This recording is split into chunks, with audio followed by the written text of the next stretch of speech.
ഞാൻ കർത്താവിന് സ്തോത്രം ചെയ്യുന്നു. ഇന്ന് നമുക്ക് ഒരുമിച്ച് ദൈവത്തെ ആരാധിപ്പാൻ ഒരുമിച്ച് കൂടി വരുവാൻ കർത്താവ് ഇടയാക്കിയതോർത്ത് ഞാൻ കർത്താവിനെ സ്തുതിക്കുകയും വാഴ്ത്തുകയും ചെയ്യുന്നു. പ്രത്യേകിച്ച് കഴിഞ്ഞ 4 ദിവസങ്ങൾ നമുക്ക് ബൈബിൾ ക്ലാസ്സുകളും ആയിട്ട് ഒരുമിച്ച് കൂടാനായിട്ട് കഴിഞ്ഞു. കർത്താവ് നമ്മോട് കൂടെ ഉണ്ടായിരുന്നു. അതോർത്ത് ഞാൻ കർത്താവിന് സ്തോത്രം ചെയ്യുന്നു. ഇന്ന് വീണ്ടും സഭാരാധനയിൽ നമുക്ക് ഒരുമിച്ച് കർത്താവ് നൽകിയ നല്ല അവസരത്തിനായിട്ട് ഞാൻ കർത്താവിനെ വാഴ്ത്തുകയും കർത്താവിനെ സ്തുതിക്കുകയും ചെയ്യുന്നു. ദൈവം നമുക്ക് എത്ര അത്ഭുതകരമായിട്ട് ഓരോ ദിവസവും ഓരോ കാര്യങ്ങളും നിർവഹിച്ചു തരുന്നു എന്ന് നമുക്ക് ഓർക്കുവാൻ കഴിയണം. ദൈവത്തെ മഹത്വപ്പെടുത്താനായിട്ട് നമുക്ക് കഴിയണം. നാളെ ഞാനും മടങ്ങിപ്പോകാനായിട്ട് ആഗ്രഹിക്കുന്നു. നിങ്ങളുടെ പ്രാർത്ഥന എന്നെ ഓർത്ത് പ്രാർത്ഥിക്കുന്ന അനേകർ ഈ ചർച്ചിലുണ്ട്, എനിക്കറിയാമത്. And also I ask you to continue praying for us and the ministry in India and also in Africa. 2 സ്ഥലത്തും ഒരുപോലെ കർത്താവ് അത്ഭുതകരമായി കാര്യങ്ങളെ നിർവഹിച്ച് തരുന്നുണ്ട്. ഞാനതിനെക്കുറിച്ചൊന്നും പ്രത്യേകിച്ചൊന്നും പറഞ്ഞില്ല, അതിൻ്റെ കാര്യമില്ല. നിങ്ങൾ പ്രാർത്ഥിക്കാൻ വേണ്ടി മാത്രം ഞാനിങ്ങനെ പറയുകയാണ്. കാരണം പ്രാർത്ഥനയുടെ ഒരു പിൻബലം എല്ലാ സുവിശേഷകർക്കും എല്ലാവർക്കും ആവശ്യമാണ്. നമുക്കെല്ലാവർക്കും അല്ല, സുവിശേഷകർക്ക് മാത്രമൊന്നുമല്ല പ്രാർത്ഥന ആവശ്യമായിരിക്കുന്നത്, എല്ലാവർക്കും ആവശ്യമാണ്. നിങ്ങൾക്കൊക്കെ വേണ്ട പ്രാർത്ഥന ഇല്ലേ? പ്രാർത്ഥന വേണ്ടാത്ത ആരെങ്കിലും ഉണ്ടോ? ഇല്ല. അതുകൊണ്ട് ആ നിലയിൽ എല്ലാവർക്കും പ്രാർത്ഥന ആവശ്യമുണ്ട്. എന്നാൽ പ്രത്യേകിച്ച് മിഷൻ ഫീൽഡ് എന്ന് ഉദ്ദേശിക്കുമ്പോഴത്തേക്ക് നമ്മുടെ മിഷണറീസ് എല്ലാം പ്രവർത്തിക്കുന്നത് അവരുടെ സാഹചര്യങ്ങളൊക്കെ വിട്ടിട്ട് വേറെ സ്ഥലങ്ങളിലാണ്. അപ്പോൾ അവർക്ക് കൂടുതൽ ഒത്തിരി ലോൺലിയാണ്. ഈ കഴിഞ്ഞ ദിവസം ഒരാൾ പറഞ്ഞ ഒരു പോസ്റ്റിനകത്ത് ഞാൻ കണ്ടതുപോലെ മിഷണറീസ് ആർ നോട്ട് ഏഞ്ചൽസ്. അവരാരും ദൂതന്മാരോ അല്ലെങ്കിൽ വലിയ ശക്തന്മാരായ ആളുകളൊന്നും അല്ല. അവർക്കെല്ലാവർക്കും നിങ്ങളുടെ പണം മാത്രമല്ല അവർക്ക് വേണ്ടത്. അങ്ങനെ ഒരു തെറ്റിദ്ധാരണ പലപ്പോഴും ഈ മിഷൻ ലീഡേഴ്സ് തന്നെ വന്നുണ്ടാക്കുന്നുണ്ട്. നിങ്ങൾ സഹായിച്ചില്ലെങ്കിൽ ഞങ്ങളങ്ങ് തകർന്നു പോകും. അതൊന്നുമല്ല ഞാനിവിടെ പറയുന്നത്. നിങ്ങൾ സഹായിച്ചില്ലെന്ന് വെച്ചാൽ ആരും തകർന്നു പോകത്തൊന്നുമില്ല. അതുകൊണ്ട് നിങ്ങൾ സഹായിക്കുന്നവരെയൊക്കെ സഹായിച്ചു, ആരെയൊക്കെ സഹായിക്കുന്നവരെ സഹായിച്ചു. പക്ഷേ അതിലുപരിയായിട്ട് ആവശ്യമുള്ളത് നിങ്ങൾക്ക് അവരുമായിട്ട് അവർക്കൊരു എൻകറേജ്മെൻറ്റിൻ്റെ വാക്കുകൾ പറയാനും അവർക്ക് വേണ്ടി പ്രാർത്ഥിക്കാനും അവരുമായിട്ട് കോണ്ടാക്റ്റ് ചെയ്യാനും ഒക്കെ നിങ്ങൾ പരിശ്രമിക്കണം. കാര്യം വളരെ എൻകറേജ്മെൻറ്റ് ആവശ്യമുണ്ട് മിഷൻ ഫീൽഡിൽ. കാര്യം അവർ ഭയങ്കര ലോൺലിയാണ്, പലപ്പോഴും ശരിയായിട്ടും ലോൺലിയാണ്. പിന്നെ പല അവർക്ക് വേണ്ടി പ്രാർത്ഥിക്കുന്ന ചിലരുണ്ടെന്നുള്ളൊരു തിരിച്ചറിവാണ് പലപ്പോഴും അവർക്ക് ഒത്തിരി ആശ്വാസം നൽകുന്നതായ കാര്യം. സാമ്പത്തികമായ കാര്യങ്ങളൊക്കെ കർത്താവ് അങ്ങ് നടത്തിക്കോളും. അതിനൊന്നും ഈ പറയുന്ന വലിയ ബുദ്ധിമുട്ടൊന്നും എനിക്ക് തോന്നിയിട്ടുമില്ല. അങ്ങനെ അതൊന്നുമില്ല, അതൊക്കെ കർത്താവ് നിർവഹിച്ചോളും. പക്ഷേ ബാക്കിയുള്ള, അതായത് സ്പിരിച്വലായിട്ട് അവരുടെ പിന്നിൽ നിങ്ങളുണ്ട് എന്നുള്ള ഒരു ധാരണ അവർക്ക് ലഭിക്കണമെങ്കിൽ നിങ്ങൾ അവരുമായിട്ട് കോണ്ടാക്റ്റ് ചെയ്തെങ്കിലേ പറ്റുള്ളൂ. പറയണം അവരോട്, നിങ്ങൾക്ക് വേണ്ടി പ്രാർത്ഥിക്കുന്നുണ്ട് എന്നൊക്കെ ഒന്ന് പറയാൻ കഴിയണം. ദൈവം കഴിഞ്ഞ നാളുകളിൽ ഞങ്ങളെ ഇന്ത്യയിലും ആഫ്രിക്കയിലുമായിട്ട്, ഞാനിപ്പോൾ 8 വർഷമാകുന്നു ആഫ്രിക്കയിലായിട്ട്. അതിനു മുമ്പ് ആണെങ്കിലും ഇപ്പോഴും ഇന്ത്യയിലെ പ്രവർത്തനങ്ങളിലെ കർത്താവ് ഒത്തിരി വളരെ ദൈവത്തിൻ്റെ ആ ദൈവപ്രവൃത്തി എന്നേ പറയാൻ പറ്റുള്ളൂ. It's all God's grace. അതായത് നമ്മുടെ പ്രവർത്തനങ്ങളുടെ വലിപ്പം കൊണ്ടോ അതിൻ്റെ എന്തെങ്കിലും പ്രത്യേകത കൊണ്ടോ ഒന്നുമല്ല ഒരു കാര്യവും നടന്നിട്ടുള്ളത്. കാര്യം അങ്ങനെ എത്ര കാര്യമായിട്ട് പ്രവർത്തിച്ചാലും ഇവിടെ ഒന്നും നടക്കത്തുമില്ല. അങ്ങനത്തെ ഒരു സാഹചര്യമൊന്നും അല്ല. നമ്മുടെ പ്രവർത്തനങ്ങളുടെ പ്രത്യേകത കൊണ്ടോ അല്ലെങ്കിൽ അതിൻ്റെ കഴിവ് കൊണ്ടോ ഞങ്ങളുടെ കൂടെയുള്ള മിഷണറീസൊക്കെ വളരെ കേപ്പബിളാണ്, ഇല്ലെന്നൊന്നും പറയുന്നൊന്നുമില്ല. ഒരു കേപ്പബിളാണ്, എഡ്യൂക്കേറ്റഡാണ്, എല്ലാ രീതിയിലും എല്ലാ കാര്യങ്ങളും ഉണ്ട്. പക്ഷെ അതുകൊണ്ടൊന്നും ഈ പറയുന്ന മിഷൻ ഫീൽഡിൽ ഒരു വർക്കും നടക്കത്തില്ല. ഇവരുടെ എബിലിറ്റി കൊണ്ടോ ഇവരുടെ കേപ്പബിലിറ്റി കൊണ്ടോ ഒന്നും നടക്കത്തില്ല. പകരം കർത്താവ് തന്നെ പ്രവർത്തിച്ചാലേ പറ്റുള്ളൂ. പൗലോസ് ഫിലിപ്പിയിൽ പ്രസംഗിച്ച് കഴിഞ്ഞപ്പോൾ അവിടെ എഴുതിയിരിക്കുന്നത് ദൈവം ലുദിയായുടെ ഹൃദയം തുറന്നു. ദൈവം തുറന്നില്ലായിരുന്നെങ്കിൽ പൗലോസ് എത്ര വാക്ചാതുര്യത്തോടെ പ്രസംഗിച്ചാലും ലുദിയായുടെ ഹൃദയത്തിൽ ഈ സാധനം കയറത്തില്ല. ലുദിയായുടെ ഹൃദയത്തിൽ ഈ സാധനം കയറണമെങ്കിൽ എന്ത് ചെയ്യണം? കർത്താവ് ഹൃദയം തുറക്കണം, ദൈവം ഹൃദയം തുറക്കണം. എന്നതുപോലെ ഈ മിഷൻ ഫീൽഡിൽ അങ്ങനെ ഒരു ദൈവം അവരുടെ പിശാച് അല്ലെങ്കിൽ ഈ ലോകത്തിൽ ദൈവം കുരുടാക്കിയിരിക്കുന്ന കണ്ണുകളെ ദൈവം തുറക്കുമ്പോൾ മാത്രമേ എന്ത് ചെയ്യാൻ പറ്റുള്ളൂ?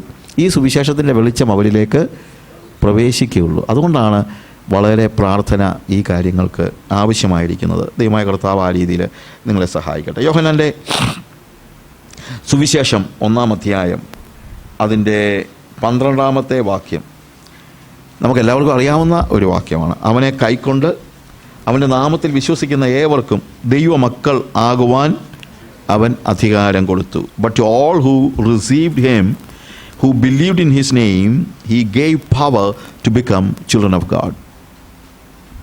അവനെ കൈക്കൊണ്ട് അവൻ്റെ നാമത്തിൽ വിശ്വസിക്കുന്ന ഏവർക്കും ദൈവമക്കളാകുവാൻ അവൻ അധികാരം കൊടുത്തു. അപ്പോൾ നമുക്ക് ലഭിച്ചിരിക്കുന്ന അധികാരമെന്ന് പറയുന്നത്, അല്ലെങ്കിൽ നമുക്ക് ലഭിച്ചിരിക്കുന്ന ആ പദവി എന്ന് പറയുന്നത്, ഐഡൻറ്റിറ്റി എന്ന് പറയുന്നത് ദൈവമക്കൾ എന്നുള്ള പദവിയാണ്.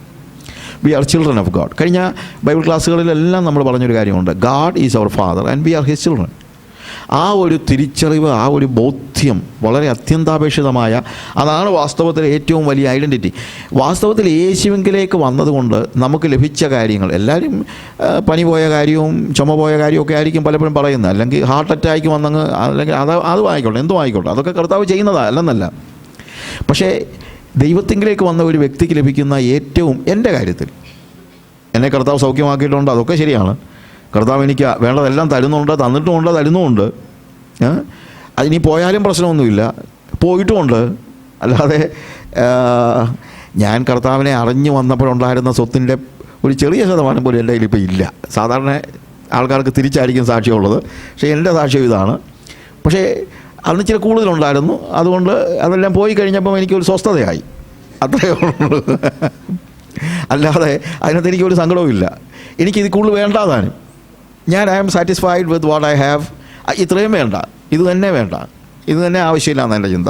ഇനിയും ദൈവത്തിൻ്റെ സമയമനുസരിച്ച് ദൈവം കുറേശ്ശെ കൂടെ അങ്ങെടുത്ത് നമുക്കൊന്ന് ഫ്രീ ആകാൻ പറ്റിക്കഴിഞ്ഞാൽ I will be more happy. അപ്പം ഞാൻ പറഞ്ഞത്, അങ്ങനെ ദൈവം നമുക്ക് എന്തെങ്കിലും തന്നത് വെച്ചല്ല ഞാൻ എൻ്റെ ഐഡൻറ്റിറ്റി കണ്ടെത്തുന്നത്. എനിക്ക് കർത്താവ് തന്ന ഏറ്റവും വലിയ കാര്യം എന്നു ചോദിച്ചു കഴിഞ്ഞാൽ, എനിക്കൊരു പുതിയ ഐഡൻറ്റിറ്റി തന്നു. എന്താണ്? Child of God. ഇപ്പം ഞാൻ ആരാന്ന് ചോദിച്ചു കഴിഞ്ഞാൽ എനിക്ക് പറയാം, ഞാൻ ദൈവ മകനാണ്. ബാക്കിയുള്ള ഐഡൻറ്റിറ്റിക്കകത്തൊന്നും വലിയ അർത്ഥമൊന്നുമില്ല, അതൊക്കെ പെട്ടെന്നങ്ങ് പോകുന്നതാണ്. ഞാൻ ഈ ചെറിയ പ്രായത്തിൽ ഈ ഗ്രാമത്തിലൂടെ, ഞാനൊരു ചെറിയ ഗ്രാമത്തിലാണ് വളർന്നത്. അപ്പം ആ കുറിയന്നൂർ എന്ന് പറഞ്ഞ്, അപ്പോൾ കുറിയന്നൂരിലൊക്കെ ഞാനിങ്ങനെ വഴി കൂടെ അങ്ങനെ നടക്കുകയാണെങ്കിൽ തീരെ കൊച്ചായിരുന്നപ്പോഴത്തേക്ക് ആൾക്കാർ ചോദിക്കും, മോനെ നീ ഏതാടാ? ഉടനെ ഞാൻ പറയും, ഞാൻ വട്ടപ്പാറ ബേബിച്ചാൻ്റെ മോനാണ്. ഓ, ബേബിച്ചാൻ്റെ മോനാണോ? ഓക്കെ. പിന്നെ വലിയ സ്നേഹം എല്ലാവർക്കും, കാര്യം എൻ്റെ അപ്പനോട് ആൾക്കാർക്കൊക്കെ ഭയങ്കര സ്നേഹമായിരുന്നു. അപ്പോൾ അതുകൊണ്ട് ആ മകൻ എന്ന നിലയിൽ എനിക്കും നല്ല ട്രീറ്റ്മെൻറ്റാണ് ഞങ്ങളുടെ ഗ്രാമത്തിൽ കിട്ടിയത്. അപ്പോൾ ഞാൻ ചിന്തിച്ചു, ഇതാണ് ഏറ്റവും വലിയ ഐഡൻറ്റിറ്റി. വട്ടപ്പാറ ബേബിച്ചാൻ്റെ മോനായിരിക്കുക എന്ന് പറയുന്നതാണ് ഏറ്റവും വലിയ ഐഡൻറ്റിറ്റി. ഞാൻ ചിന്തിച്ചു. ഇച്ചിരി കൂടെ പ്രായമായപ്പോൾ ഞാൻ അവിടുന്ന് അടുത്ത ഒരു ചെറിയ ഒരു ടൗണാണ് കോഴഞ്ചേരി എന്ന് പറയുന്നത്. കോഴഞ്ചേരി 3 കിലോമീറ്ററേ ഉള്ളൂ. ഞാനിപ്പോൾ ഉദാഹരണം പറയുകയാണ്. ഈ 3 കിലോമീറ്റർ അങ്ങോട്ട് ചെന്ന് കഴിഞ്ഞിട്ട് ഒരാൾ എന്നോട് ചോദിക്കാമെന്ന് വെച്ചു, മോനെ നീ ഏതാ? ഉടനെ ഞാൻ പറയും, ഞാൻ വട്ടപ്പാറ ബേബിച്ചാൻ്റെ മോനാ. ഉടനെ അവർ ചോദിക്കും, ആ പുള്ളി ഏതാ? കാര്യം 2.5 കിലോമീറ്റർ വലിപ്പമേ ഉള്ളൂ എൻ്റെ അപ്പൻ്റെ ഐഡൻറ്റിറ്റി എന്ന് പറയുന്നത്. അതിനപ്പുറത്ത് പോയി കഴിഞ്ഞാൽ ഞാൻ വേറൊരു ഐഡൻറ്റിറ്റി കണ്ടെത്തിയെങ്കിലേ പറ്റൂ. കാര്യം അവർക്കിതറിയില്ല. പിന്നെ നമ്മൾ ഐഡൻറ്റിറ്റി കണ്ടെത്തുന്നത്, ഇപ്പോൾ കോളേജ് പഠിച്ചപ്പോഴത്തേക്ക് ഞാൻ ചങ്ങനാശ്ശേരി SB കോളേജിലാണ് പഠിച്ചത്. അപ്പോൾ അതൊരു അഭിമാനകരമായ കോളേജാണ്, ഒരുമാതിരി വലിയ കുഴപ്പമില്ലാത്ത ഇന്ന സ്ഥലത്ത്. അപ്പം അവിടെ എവിടെയെങ്കിലുമൊക്കെ ഞങ്ങൾ കിളങ്ങളെയൊക്കെ ഇങ്ങനെ ചുമ്മാ ഇങ്ങനെ പോകുന്ന കൂട്ടത്തിലൊക്കെ ആൾക്കാർ ചോദിക്കും, പിള്ളേരെ നിങ്ങൾ എവിടെ നിന്നാണ് വരുന്നത് എന്ന് ചോദിക്കുമ്പോൾ ഞങ്ങൾ SB കോളേജിലാണ് പഠിക്കുന്നത്. SB കോളേജ് പഠിക്കുന്നതെന്ന് പറഞ്ഞു കഴിഞ്ഞാൽ പിന്നെ അവർക്കൊരു തല്ലിപ്പൊളികളൊന്നും അല്ലെന്നുള്ള ഒരു ചിന്ത. അതായത് ആ കോളേജിനൊരു റെപ്യൂട്ടേഷനുണ്ട്. അപ്പോൾ അതുകൊണ്ട് കുറച്ച് കാലം നമ്മൾ ഐഡൻറ്റിറ്റി കണ്ടെത്തിയത് ഈ കോളേജിൻ്റെ പേരിലായിരുന്നു. പിന്നെ നമുക്കൊരു പ്രൊഫഷൻ ഉണ്ടാകുമ്പോൾ നമ്മൾ അറിയുന്നതെല്ലാം ആ പ്രൊഫഷൻ്റെ പേരിലായിരിക്കും. ഞാൻ ടീച്ചറാണ്, അല്ലെങ്കിൽ നേഴ്സാണ്, അതല്ലെങ്കിൽ ഡോക്ടറാണ്, അതല്ലെങ്കിൽ ഞാൻ ബിസിനസ്സുകാരനാണ്. ഇങ്ങനെയുള്ള പല ഐഡൻറ്റിറ്റി ഉണ്ട്. അപ്പം എൻ്റെ പണി എന്ന് പറഞ്ഞു കഴിഞ്ഞാൽ, ഞാൻ പഠിച്ച പണി ജേർണലിസമാണ്. അപ്പോൾ അതുകൊണ്ട് നമ്മൾ പുസ്തകങ്ങളൊക്കെ എഴുതി അങ്ങനെയൊക്കെ കഴിയുന്ന സമയത്ത് എഴുത്തുകാരെന്നായിരുന്നു ആൾക്കാർ ചിന്തിച്ചത്. അപ്പോൾ ഞാനൊരിക്കൽ ഈ കാശ്മീരിലുണ്ടായിരുന്ന സമയത്ത്, കാശ്മീരിലെ അവിടുത്തെ ഒരു ബൈബിൾ സ്കൂളിൻ്റെ പ്രിൻസിപ്പൾ എന്നെ കൊണ്ട് ഒരു ചർച്ചിൽ പോയി. ചർച്ച് നടക്കുകയല്ല, അല്ലാത്ത സമയത്താണ് പാസ്റ്ററെ കാണാൻ വേണ്ടി പോയതാണ്. അപ്പം പാസ്റ്ററുടെ ഭാര്യ മാത്രമേ അവിടെ ഉണ്ടായിരുന്നുള്ളൂ, പ്രായമുള്ളൊരു സ്ത്രീയാണ്. അപ്പോൾ അവരുടെ അടുത്ത് ഈ എൻ്റെ കൂടെ വന്ന ബൈബിൾ കോളേജിൻ്റെ പ്രിൻസിപ്പൾ പറഞ്ഞു, ആൻറ്റിക്ക് അറിയത്തില്ലേ സായിച്ചാനെ, ഞാൻ പറഞ്ഞു എനിക്ക് പരിചയമില്ലല്ലോ മോനെ. യോ ഒരു എഴുത്തുകാരനാണ് എന്ന് പറഞ്ഞു. ഉടനെ ഈ അമ്മച്ചി എന്നോട് പറയുക, ഓ മോനെ നീ ഇപ്പം വന്ന നന്നായി, നമ്മളിവിടെ എഴുതിയിൽ നോക്കി അങ്ങ് മാഞ്ഞു പോയി മോനെ. അപ്പോൾ അമ്മച്ചി എഴുത്തുകാരൻ ചിന്തിച്ചത് ഞാൻ ഈ പെയിൻറ് ചെയ്യുന്ന ആളാണെന്നാ അമ്മച്ചി ചിന്തിച്ചത്. പെയിൻറ് ചെയ്യുന്നത് അത്ര മോശം കാര്യമല്ലെങ്കിലും ഞാൻ അന്ന് തീരുമാനിച്ചു ഇനി ആരുടെ അടുത്ത് എഴുത്തുകാരനാണെന്ന് പറഞ്ഞ് പരിചയപ്പെടത്തില്ലെന്ന്. അപ്പോൾ ഈ ഐഡൻറ്റിറ്റിയൊക്കെ ഇത്ര കാലഘട്ടത്തിലേക്ക് മാത്രമേ നിൽക്കത്തുള്ളൂ. കുറച്ച് കഴിയുമ്പോഴത്തേക്ക് ഐഡൻറ്റിറ്റി എല്ലാം പോകും. എത്ര എൻ്റെ അപ്പൻ്റെ പേരിൽ അറിയപ്പെട്ടാലും കോളേജിൻ്റെ പേരിൽ അറിയപ്പെട്ടാലും എൻ്റെ പ്രൊഫഷൻ്റെ പേരിൽ അറിയപ്പെട്ടാലും ഇതൊക്കെ മനസ്സിലാകാമെന്നുള്ളിടത്തല്ല ഇതുകൊണ്ട് ഇവിടെ വേണമല്ലോ, അത്രയേ ഉള്ളല്ലോ. പക്ഷേ കർത്താവ് എനിക്ക് തന്ന ഒരു ഐഡൻറ്റിറ്റി ഉണ്ട്. അതിനെന്ന് ചോദിച്ചു കഴിഞ്ഞാൽ യു ആർ മൈ ചൈൽഡ്. അപ്പോൾ ദൈവ പൈതല, ഈ ദൈവ പൈതൽ എന്നുള്ള ഐഡൻറ്റിറ്റിയുടെ പ്രത്യേകത അത് മാഞ്ഞു പോകുന്ന ഒരു ഐഡൻറ്റിറ്റി അല്ല.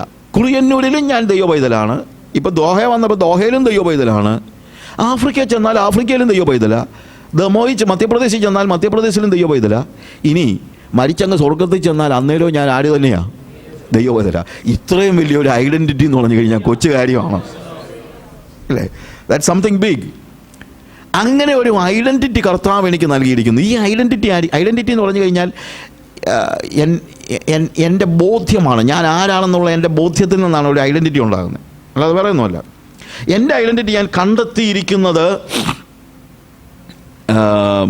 എൻ്റെ പ്രൊഫഷൻ്റെ പേരിലല്ല. എൻ്റെ ഐഡൻറ്റിറ്റി ഞാൻ കണ്ടെത്തിയിരിക്കുന്നത് എൻ്റെ ബീയിങ്ങിൻ്റെ പേരിലാണ്. എൻ്റെ ബീയിങ് എന്താണ്? ഞാൻ ചെറിയ പ്രായത്തിൽ എൻ്റെ അപ്പൻ്റെ പേരിലാണ് അറിയപ്പെട്ടിരുന്നതെങ്കിൽ ഇപ്പോൾ സ്വർഗീയ പിതാവിൻ്റെ പേരിലാണ് ഞാൻ അറിയപ്പെടുന്നത്. എൻ്റെ അപ്പനെ 2.5 കിലോമീറ്റർ അല്ലെങ്കിൽ 5 കിലോമീറ്ററിനകത്തുള്ള ആൾക്കാർക്കേ അറിയത്തുള്ളായിരുന്നു. പക്ഷേ ദൈവത്തിൻ്റെ പുത്രൻ അല്ലെങ്കിൽ ദൈവത്തിൻ്റെ മകൻ എന്ന നിലയിലുള്ള ഐഡൻറ്റിറ്റി ലോകം മുഴുവനെന്ന് മാത്രമല്ല, പ്രപഞ്ചം മുഴുവനെന്ന് മാത്രമല്ല, കാലങ്ങൾ കടന്നാലും എത്ര യുഗങ്ങൾ കഴിഞ്ഞാലും ലോകത്തിലും അല്ലെങ്കിൽ wherever I go and any time, any of the part of the time, കാലത്തിൻ്റെ ഏത് കാലഘട്ടത്തിൽ ചെന്ന് കഴിഞ്ഞാലും ഞാൻ ആര് തന്നെയാണ്, ദൈവമകനാണ്. അപ്പോൾ അങ്ങനെ ഒരു ഐഡൻറ്റിറ്റി കർത്താവ് നമുക്ക് നൽകിയത് ഓർത്ത് നമുക്ക് വാസ്തവത്തിൽ കർത്താവിനെ സ്തുതിക്കണം. അത് എഴുതിയിരിക്കുന്ന വാക്കിതാണ്, അവനെ കൈക്കൊണ്ട് അവൻ്റെ നാമത്തിൽ വിശ്വസിക്കുന്ന ഏവർക്കും എന്ന് പറയുമ്പോഴത്തേക്ക് ഇതിന് ഒരു ഡിസ്ക്രിമിനേഷൻ ഒന്നും ഇല്ല എന്നുള്ളതാണ്. ആരാണെങ്കിലും ആർക്ക് വേണമെങ്കിലും എന്താകാൻ പറ്റും, ദൈവമകനാകാൻ പറ്റും. പക്ഷേ അവനെ കൈക്കൊണ്ട് അവൻ്റെ നാമത്തിൽ കണ്ടീഷനിലാണ് അല്ലേ, കണ്ടീഷൻ സപ്ലൈ. പക്ഷേ ആർക്ക് എന്ന് ചോദിച്ചു കഴിഞ്ഞാൽ ഡിസ്ക്രിമിനേഷൻ ഇല്ല. നേരത്തെ ആൾക്കാർ to all, not just for the Jews, even for the Gentiles. എഫേസ്യ ലേഖനം 2-ാം അധ്യായം നമ്മൾ വായിക്കുമ്പോൾ, എഫേസ്യ ലേഖനത്തിൻ്റെ 2-ാം അധ്യായത്തിൽ അതിൻ്റെ 17 മുതൽ 19 വരെയുള്ള വാക്യങ്ങൾ വായിക്കുമ്പോൾ അവിടെ പറഞ്ഞിരിക്കുന്നത്, അവൻ വന്ന് ദൂരത്തായിരുന്നു നിങ്ങൾക്ക് സമാധാനവും സമീപത്തുള്ളവർക്ക് സമാധാനവും സുവിശേഷിച്ചു. അവൻ മുഖാന്തരം നമുക്ക് ഇരുപക്ഷക്കാർക്കും ഏകാത്മാവിനാൽ പിതാവിങ്കിലേക്ക് പ്രവേശനമുണ്ട്. നോക്കുക, ആകയാൽ നിങ്ങൾ ഇനി അന്യന്മാരും പരദേശികളുമല്ല, വിശുദ്ധന്മാരുടെ സഹപൗരന്മാരും ദൈവത്തിൻ്റെ ഭവനക്കാരും അത്രേ. ഒരു കാലഘട്ടത്തിൽ ആളുകൾ ചിന്തിച്ചിരുന്നത്, അല്ലെങ്കിൽ യഹൂദന്മാർ ചിന്തിച്ചിരുന്നത്, യഹൂദന്മാർക്ക് മാത്രമാണ് ദൈവമക്കളാകാൻ പറ്റുമായിരുന്നെന്ന്. പക്ഷേ പോൾ പറയുന്നു നോ, ഇപ്പോൾ അത് എക്സ്റ്റെൻഡ് ചെയ്യപ്പെട്ടിരിക്കുകയാണ്. അത് ഏത് കാലഘട്ടത്തിലേക്കും ഏത് ജനസമൂഹങ്ങളിലേക്കും ഇപ്പോഴും അത് തന്നെയാണ്. Jesus is not just for the Jewish people, യൂറോപ്യൻസിന് വേണ്ടിയുമല്ല, is also for Indians, Africans, എല്ലാവർക്കും, ആർക്കും ദൈവപൈതലാകാം. കാൽവിനിസം തലയ്ക്ക് പിടിച്ചിരുന്ന ബാപ്റ്റിസ്റ്റ് സമൂഹത്തിൽ നിന്ന് വില്യം കേറി എന്ന് പറയുന്ന ഒരു മനുഷ്യൻ ഇന്ത്യയിലേക്ക് പോകാൻ ദൈവം വിളിച്ചെന്ന് പറഞ്ഞപ്പോഴത്തേക്ക് ആളുകൾ, അന്നത്തെ മൂപ്പന്മാർ വില്യം കേറി പറഞ്ഞു, man you need not worry about the heathen people there. If God wants to save those people, he will do something. You need not worry. നീ പോയി അതിപ്പം പ്രത്യേകിച്ച് അവരോട് സുവിശേഷം എന്ന് പറയേണ്ട കാര്യമൊന്നും ഇല്ല. ദൈവത്തിന് അവനെ രക്ഷിക്കണമെങ്കിൽ അവൻ എങ്ങനെയെങ്കിലും രക്ഷിച്ചോളും എന്ന്, ആ ഹീതൻസിനെ രക്ഷിക്കണമെങ്കിൽ രക്ഷിച്ചോളുമെന്ന് പറഞ്ഞപ്പോൾ അത് കേട്ട് വില്യം കേറി അവൾ ഇരുന്നായിരുന്നെങ്കിൽ എന്തായിരുന്നതിനെ സ്റ്റേജ് ഇല്ലേ? പക്ഷേ കർത്താവ് എല്ലാവർക്കും വേണ്ടിയുള്ളവനാണെന്നും വിശ്വസിക്കുന്ന ഏവർക്കും ദൈവമക്കളാകുവാൻ അധികാരം കൊടുത്തുവെന്നും തിരിച്ചറിഞ്ഞതുകൊണ്ടാണ് വില്യം കേറി ഇന്ത്യയിലേക്ക് വന്നതും. ഇന്ന് ഇന്ത്യയിലേക്ക് വന്നത് മാത്രമല്ല, ഈ is known as the father of missions. ലോകത്തിൻ്റെ വിവിധ സ്ഥലങ്ങളിലേക്ക് ബാപ്റ്റിസ്റ്റുകാർ മിഷണറീസിനെ അയക്കാൻ തുടങ്ങിയത് വില്യം കേറി വന്നതിന് ശേഷമാണ്. അപ്പോൾ അങ്ങനെ ഒരു സ്റ്റേജ് ഉണ്ടായത് ഈ ഒരു ദർശനം ലഭിച്ചതുകൊണ്ടാണ്. അവനെ കൈക്കൊണ്ട് അവൻ്റെ നാമത്തിൽ വിശ്വസിക്കുന്ന ഏവർക്കും ദൈവമക്കളാകുവാൻ അവൻ അധികാരം കൊടുത്തു. അപ്പം കണ്ടീഷണലാണ്, അല്ലാതെ ദൈവം നേരത്തെ അങ്ങ് ചൂസ് ചെയ്ത് വെച്ചിരിക്കുന്നവരെ മാത്രമല്ല, വിശ്വസിക്കുന്ന ഏവർക്കും ദൈവമക്കളായി തീരുവാൻ തക്കവണ്ണം അവൻ അധികാരം കൊടുത്തു. ഒരു സർട്ടൻ ട്രൈബിന് വേണ്ടിയുള്ളതായിരുന്നു, അല്ലെങ്കിൽ ലേവിയർക്ക് വേണ്ടിയുള്ളതായിരുന്നു ഒരു കാലത്ത് ശുശ്രൂഷകളെല്ലാം. പക്ഷേ ഈ ന്യൂ ടെസ്റ്റമെൻ്റ് എന്താണ് യൂണിവേഴ്സൽ ആ കൺസെപ്റ്റ് ഞാൻ പറയുന്നത്, യൂണിവേഴ്സൽ അല്ല. ഇപ്പം നമുക്കിവിടെ പറയുന്നത് എന്താണ്?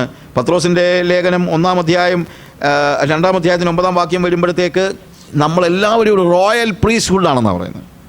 രാജകീയ പുരോഹിത വർഗം, അതായത് ഇതിനെ വ്യാപിപ്പിക്കുന്ന ഒരു സ്റ്റേജ് നമ്മൾ കാണുന്നു.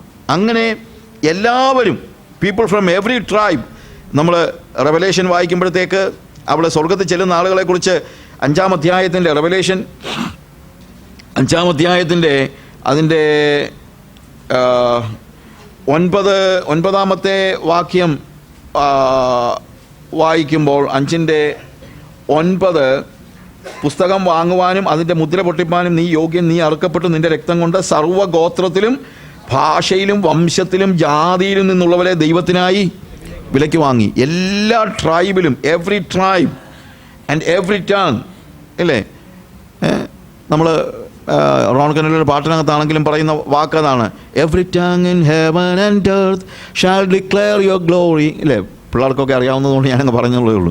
എല്ലാ ട്രൈബിലും, എല്ലാ നേഷൻസിലുമുള്ള എല്ലാ ആളുകൾക്കും ദൈവം മക്കളാകുവാനുള്ള അധികാരം ദൈവം കൊടുത്തു എന്നുള്ളതാണ്. റിസീവ്ഡ് അവിടെ പറഞ്ഞിരിക്കുന്ന വാക്കാണ്. ആർക്കാണ് കൊടുത്തതെന്ന് ചോദിച്ചു കഴിഞ്ഞാൽ അവനെ കൈക്കൊണ്ട്, അതാ പ്രത്യേകത, അവനെ കൈക്കൊണ്ട് അവൻ്റെ നാമത്തിൽ വിശ്വസിക്കുന്ന. അപ്പോൾ ദൈവ മക്കളാകണമെങ്കിൽ നമ്മൾ ചെയ്യേണ്ട, ഞാൻ പറഞ്ഞ കണ്ടീഷനിലാണെന്ന് പറഞ്ഞതിൻ്റെ കാര്യം അതാണ്. എന്താണ്? ഒന്നാമത് നമ്മൾ എന്ത് ചെയ്യണം?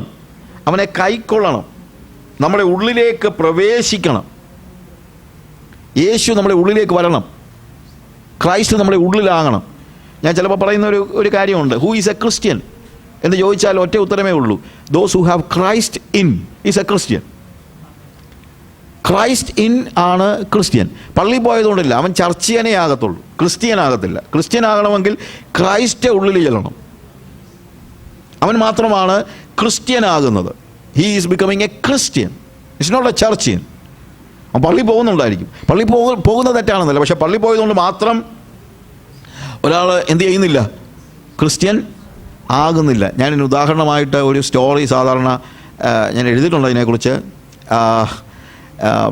ഡിസൈപ്പിൾഷിപ്പിനെ കുറിച്ചുള്ള ഒരു ഇത് പറഞ്ഞപ്പം, അതായത് ഒരു 2 പിള്ളേർ, ജോണി, ജിമ്മി എന്ന് നമുക്കൊരു പേര് വിളിക്കാം. ജിമ്മിക്ക് പെട്ടെന്ന് ദേഹത്തെല്ലാം ഇങ്ങനെ ബോയിൽസ് വരികയാണ്.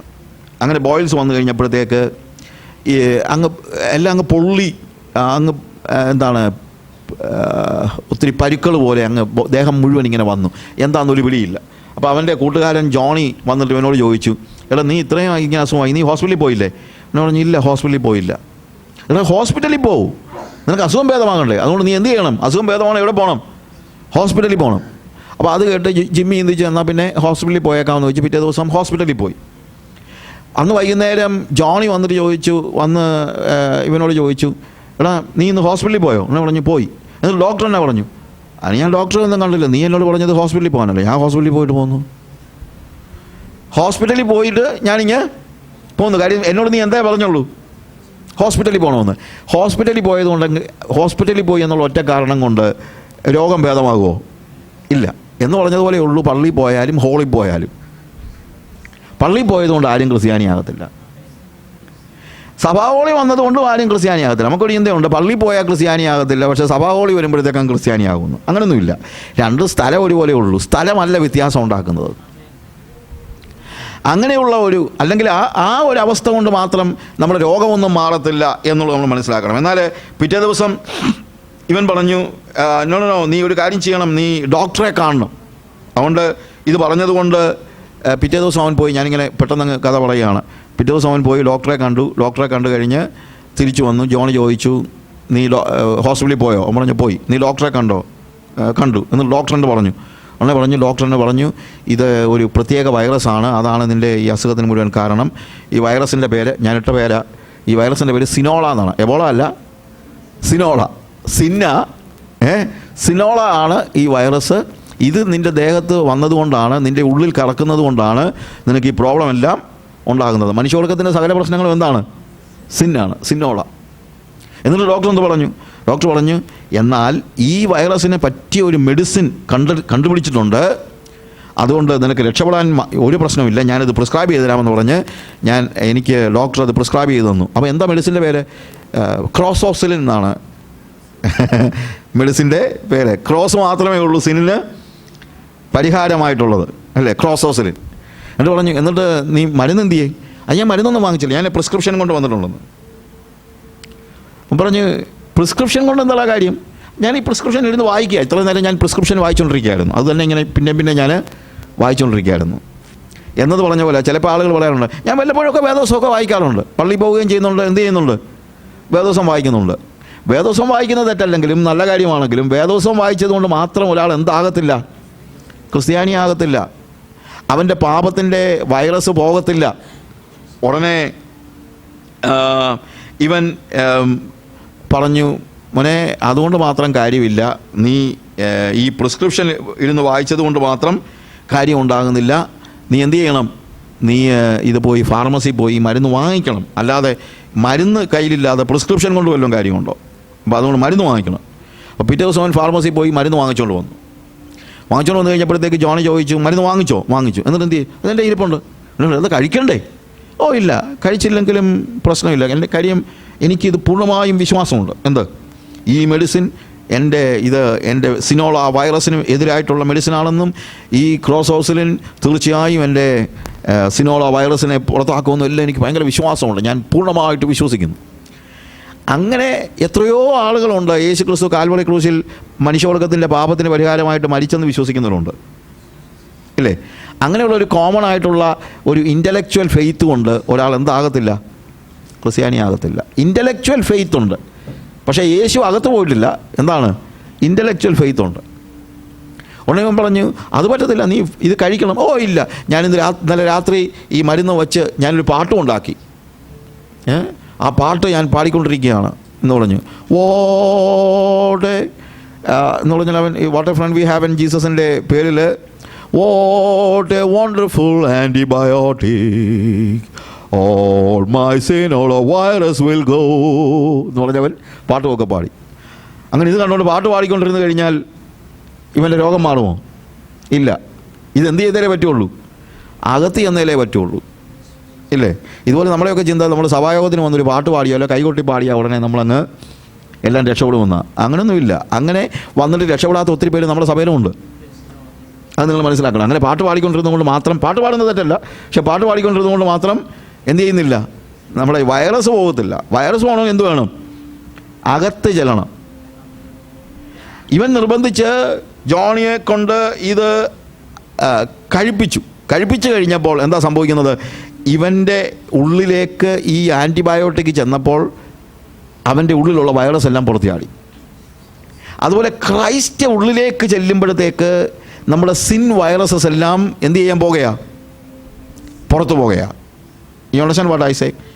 ക്രൈസ്റ്റ് ഉള്ളിലേക്ക് ചെല്ലുമ്പോൾ, ക്രൈസ്റ്റ് ഉള്ളിൽ ചെന്നു എന്നുള്ളതിൻ്റെ അടിസ്ഥാനം അറിയുന്നത് തന്നെ എങ്ങനെയാണെന്നറിയാമോ? സിൻ വൈറസ് പുറത്തു പോകുമ്പോഴാണ്, അല്ലെങ്കിൽ അറിയത്തില്ല. ക്രൈസ്റ്റ് ഉള്ളിൽ ഉണ്ടെന്ന് അവകാശപ്പെടുന്ന ഒത്തിരി പേരുണ്ട്. പിന്നെ കർത്താവിനെ ഞാൻ എൻ്റെ 27ാമത്തെ വയസ്സിൽ ഞാൻ കർത്താവിനെ സ്വീകരിച്ചതാണ്. എന്നിട്ട് ഇപ്പോഴും കോപമുണ്ട്, ഇപ്പോഴും ക്രോധമുണ്ട്, ഇപ്പോഴും ശാഠ്യമുണ്ട്, ഇപ്പോഴും എല്ലാ രീതിയിലുള്ള പാപങ്ങളും ഉണ്ട്, എല്ലാ രീതിയിലുള്ള പാപങ്ങളും ഉണ്ട്. പക്ഷേ എന്താ പറയുന്നത്? ഞാൻ 27ാമത്തെ വയസ്സിൽ ഞാൻ കർത്താവിനെ സ്വീകരിച്ചു, ഇപ്പം 7 വർഷമായി ഞാൻ കർത്താവിനെ സ്വീകരിച്ചെന്ന് പറയുന്നത്. പക്ഷെ കർത്താവിനെ സ്വീകരിച്ചെന്നുള്ളതിനുള്ള തെളിവെന്താ? കർത്താവിനെ സ്വീകരിച്ചെങ്കിൽ നിൻ്റെ ഉള്ളിൽ നിന്നുള്ള കോപമൊക്കെ പുറത്ത് ചാടിപ്പോണം, അല്ലെങ്കിൽ പിന്നെ ഇത് അകത്ത് വന്നെന്നുള്ളതിനുള്ള തെളിവല്ല. പണ്ട് നമ്മൾ കമ്പ്യൂട്ടറൊക്കെ ഉള്ള റൂംസിൽ ചെല്ലുമ്പോഴത്തേക്ക് പുറത്ത് ഇങ്ങനെ ഒരു ബോർഡുണ്ടായിരുന്നു, footwear out, software in. Software അകത്തുള്ളത് കൊണ്ട് ഫുഡ്വെയർ പുറത്തിട്ടേക്കണമെന്ന്. Footwear out because software in. ഇത് അകത്തോട്ട് കടന്നു കഴിഞ്ഞാൽ എന്ത് ചെയ്യണം? ബാക്കിയുള്ളതൊക്കെ പുറത്തായിരിക്കണം. നമ്മൾ ഇന്നും ഭാര്യയോട് കോപിക്കുകയും മക്കളെ അല്ലെങ്കിൽ എല്ലാ രീതിയിലും പകയും അസൂയയും പിണക്കവും എല്ലാം നമ്മുടെ ജീവിതത്തിൽ ബാക്കിയുണ്ടെങ്കിൽ നമ്മൾ ഈ പറയുന്നതിനകത്ത് എന്താ അർത്ഥം? യേശു നമ്മുടെ ഉള്ളിലുണ്ടെങ്കിൽ എന്ത് സംഭവിച്ചിരിക്കണം? പാപത്തിൻ്റെ വൈറസുകൾ പുറത്ത് ചാടിയിരിക്കണം എന്ന് നമ്മൾ മനസ്സിലാക്കണം. That is very essential. അതാണ് അവനെ കൈക്കൊണ്ട് അവൻ്റെ നാമത്തിൽ വിശ്വസിക്കുന്ന ഏവർക്കും ദൈവമക്കളാകുവാൻ അവൻ അധികാരം കൊടുത്തു. അതിനകത്തെ ആദ്യത്തെ കണ്ടീഷൻ എന്താണെന്ന് അറിയാമോ? ഫസ്റ്റ് കണ്ടീഷൻ തന്നെ എന്താണ്? അവനെ കൈക്കൊള്ളുക. Intake, receive him in and believe in his name. രണ്ടുമുണ്ട്. Believe in his name. അവിടെ ഒരു നെയിമിൻ്റെ ഒരു പേരിനെ കുറിച്ചാണ് പറയുന്നത്. And when you are receiving Jesus in, യേശുവിനെ നിങ്ങൾ സ്വീകരിച്ച് കഴിയുമ്പോൾ നിങ്ങളൊരു രൂപാന്തരം ഉണ്ടാവുകയാണ്. നിങ്ങളൊരു പുതിയ സൃഷ്ടിയാവുകയാണ്. ജിമ്മിയുടെ ജീവിതത്തിൽ ആ ആൻറ്റിബയോട്ടിക് വന്ന് കുറച്ച് ദിവസം കഴിഞ്ഞപ്പോഴത്തേക്ക് വൈറസ് എല്ലാം പുറത്തു പോയപ്പോഴത്തേക്ക് അത് പ്രത്യക്ഷത്തിൽ കാണാൻ അവനൊരു പുതിയ സൃഷ്ടി പോലെയായി. He became A new creation. ഒരുവൻ ക്രിസ്തുവിലായാൽ അവൻ പുതിയ സൃഷ്ടിയാകുന്നു. ഇത് സംഭവിക്കുന്നത് എപ്പോഴാണ്? When we R born again. നമ്മൾ ജനിക്കുമ്പോഴാണ്. വീണ്ടും ജനനാനുഭവത്തിലാണ്. നമ്മൾ ജനിക്കുമ്പോൾ നമുക്കൊരു പുതിയ പേര് കിട്ടുന്നുണ്ട്. In my natural birth it's A name. എനിക്കൊരു പേര് കിട്ടുന്നുണ്ട്. എൻ്റെ പേരിപ്പം സാജു ജോൺ മാത്യു എന്നാണ്. മാത്യു എന്നുള്ളത് എൻ്റെ അപ്പൻ്റെ പേരാണ്, മാത്യു. അപ്പോൾ ജനനത്തിങ്കൽ പിതാവിൻ്റെ പേര് നമുക്ക് ലഭിക്കുന്നു. പക്ഷേ എൻ്റെ ID-യിലൊക്കെ എഴുതിയിരിക്കുന്നത് മാത്യു എന്ന് മാത്രമൊന്നുമല്ല. സാജു ജോൺ മാത്യു വട്ടപ്പാറ തോമസ് കറിയ മാത്യു എന്ന് ഒത്തിരി എഴുതി വെച്ചിട്ടുണ്ട്. അപ്പോൾ ഇത് ഞാൻ വായിച്ചു കഴിഞ്ഞപ്പോഴത്തേക്ക് ഞാൻ ചിന്തിച്ചുള്ള ഇവന്മാർ കുറച്ചുകൂടെ പുറകോട്ട് തപ്പിപ്പോയായിരുന്നെങ്കിൽ ഡാഷ് ഡാഷ് ഡാഷ് ഡാഷ് ആദാമെന്ന് വല്ലതും എഴുതി വെച്ച് തരും. അതാ എഴുതേണ്ടത്. കാര്യം എന്ന് വെച്ച് കഴിഞ്ഞാൽ ഏത് ഭൂമിയിൽ ജനിച്ച ഏത് മനുഷ്യനും അവൻ്റെ അപ്പൻ്റെ പേരൊക്കെ ഇവിടെ എഴുതി വെച്ചെങ്കിലും പുറകോട്ട് തിരിഞ്ഞു നോക്കിക്കഴിഞ്ഞാൽ ഏറ്റവും ഒടുവിൽ എവിടെ ചെന്ന് നിൽക്കുന്നത്? ആദാമില. അപ്പോൾ സർനെയിം ചോദിച്ചാൽ ലോകത്തിൽ ജനിച്ചിട്ടുള്ള സകല മനുഷ്യരുടെയും സർനെയിം അങ്ങനെ നോക്കിയാൽ ആദാം എന്നാണ്, മിസ്റ്റർ ആഡം. എല്ലാവരുടെയും പേര് സർനെയിം വെച്ച് നോക്കിക്കഴിഞ്ഞാൽ എന്താണ്? ആദാം എന്നാണ്. When I am born into this world I am Mr Adam. ജനിച്ചപ്പോൾ ഞാൻ ആദം ആയിട്ടാണ് ജനിക്കുന്നത്. ആദമിൻ്റെ കൊച്ചുമകനായിട്ടാണ് ഞാൻ ജനിക്കുന്നത്. എൻ്റെ ഫാമിലി നെയിം എന്ന് പറഞ്ഞു കഴിഞ്ഞാൽ ആഡം. അത് എല്ലാവരുടെയും. അതാ ഒരു വലിയൊരു പ്രശ്നമെന്ന് പറയുന്നത്. എന്ന് ചോദിച്ചു കഴിഞ്ഞാൽ എനിക്ക് എൻ്റെ ഐഡൻറ്റിറ്റി ഇല്ലാതെ വരിക. കാര്യം ആളുകൾ ചോദിക്കുമ്പോഴത്തേക്ക് ഞാൻ സാജു എന്നൊക്കെ പറഞ്ഞു കഴിഞ്ഞാൽ ആൾ എന്നാലും നീ ആദാമിൻ്റെ മോനല്ലേ, ഇതാണ് വരുന്നത്. എന്നാൽ when you R born again നമുക്ക് വേറൊരു പേര് ലഭിക്കുകയാണ്. When you R born again നമ്മളുടെ സർനെയിം മാറുക. കാര്യം പഴയ ജന്മം പോയി, ഇപ്പോൾ പുതിയൊരു സൃഷ്ടിയായി തീർന്നു. പുതിയ സൃഷ്ടിയായി കഴിയുമ്പോൾ നമ്മുടെ പേരിൻ്റെ കൂടെ നേരത്തെ സാജു ആഡം ആയിരുന്നെങ്കിൽ ഇപ്പോൾ സാജു ജീസസാണ്. അതാണ് പേരിലുണ്ടാകുന്ന വ്യത്യാസം. അവനെ കൈക്കൊണ്ട് അവൻ്റെ നാമത്തിൽ വിശ്വസിക്കുക എന്ന് പറഞ്ഞു കഴിഞ്ഞാൽ വെറുതെ ഒരു ഇൻ്റലക്ച്വൽ ഫെയ്ത്ത് അല്ല, അവൻ്റെ നാമത്തെ ഏറ്റെടുക്കുക എന്നുള്ളതാണ്. I am receiving his name. ഇപ്പം ഞാൻ വീണ്ടെടുക്കപ്പെട്ടവനായി തീരുമ്പോൾ എന്താ സംഭവിക്കുന്നത്? ഞാൻ യേശുവിൻ്റെ പേര് വഹിക്കാൻ തുടങ്ങുകയാണ്. യേശുവിൻ്റെ പേര് വഹിക്കുകയാണ്. അവനെ കൈക്കൊണ്ട് അവൻ്റെ നാമത്തിൽ വിശ്വസിക്കുന്ന ഏവർക്കും. അത് മനുഷ്യൻ അതൊരു ഹ്യൂമൻ വേയിൽ നടക്കുന്ന ഒരു കാര്യമല്ല. ന്യൂ ബർത്ത് എന്ന് പറയുന്നത്, പുതുജനനം എന്ന് പറയുന്നത് നമുക്ക് എക്സ്പ്ലെയിൻ ചെയ്യാൻ കഴിയുന്ന ഒരു കാര്യമല്ല. It is A spiritual reality. അതൊരു ആത്മീയ യാഥാർത്ഥ്യമാണ്. നിക്കോദിമോസിലെ കഥയിലും യോഹന്നാന്റെ സുവിശേഷം 3-ാം അധ്യായത്തിലെ 1 മുതലുള്ള വാക്യങ്ങൾ വായിക്കുമ്പോൾ മനസ്സിലാക്കുന്നത് പുതുതായി ജനിക്കുന്നില്ല എങ്കിൽ എന്നവിടെ ഉപയോഗിച്ചിരിക്കുന്ന വാക്ക് പുതുതായി എന്ന് പറയുന്നത് unless you are bone again, വീണ്ടും ജനിക്കുന്നില്ല എങ്കിൽ, unless you are bone from above എന്ന് പറയുന്നതിന് തുല്യമാണ്.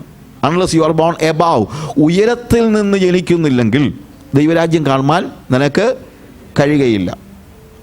അപ്പോൾ ഉയരത്തിൽ നിന്നുള്ള ഒരു ജനനം, മറ്റേത് ഭൂമിയിൽ നിന്നുള്ള ജനനമായിരുന്നു. ഇപ്പോഴത്തെ ജനനം എവിടെ നിന്നുള്ളതാണ്? ഉയരത്തിൽ നിന്നുള്ളതാണ്. ഭൂമിയിൽ നിന്നുള്ള ജനനത്തിൽ എനിക്ക് കിട്ടിയ പേരാണ് ആദാം. ഉയരത്തിൽ നിന്ന് ജനനം കിട്ടിയപ്പോൾ I am bone of the spirit, ആത്മാവിനാൽ ജനിച്ചവൻ. ആത്മാവിനാൽ ജനിച്ചവനൊക്കെ ഇങ്ങനെയാകുമെന്ന് അങ്ങനെയാണല്ലോ കർത്താവ് പറയുന്നത്, അല്ലേ? ജലത്താൽ ജനിച്ചത് ജലമാകുന്നു, ആത്മാവിനാൽ ജനിച്ചത് ആത്മാവാകുന്നു. കാറ്റ് എവിടെ നിന്ന് വരുന്നുവെന്നും എവിടേക്ക് പോകുന്നു നമ്മൾ അറിയുന്നില്ല, എന്നാൽ എൻ്റെ ശബ്ദം നമ്മൾ കേൾക്കുന്നു.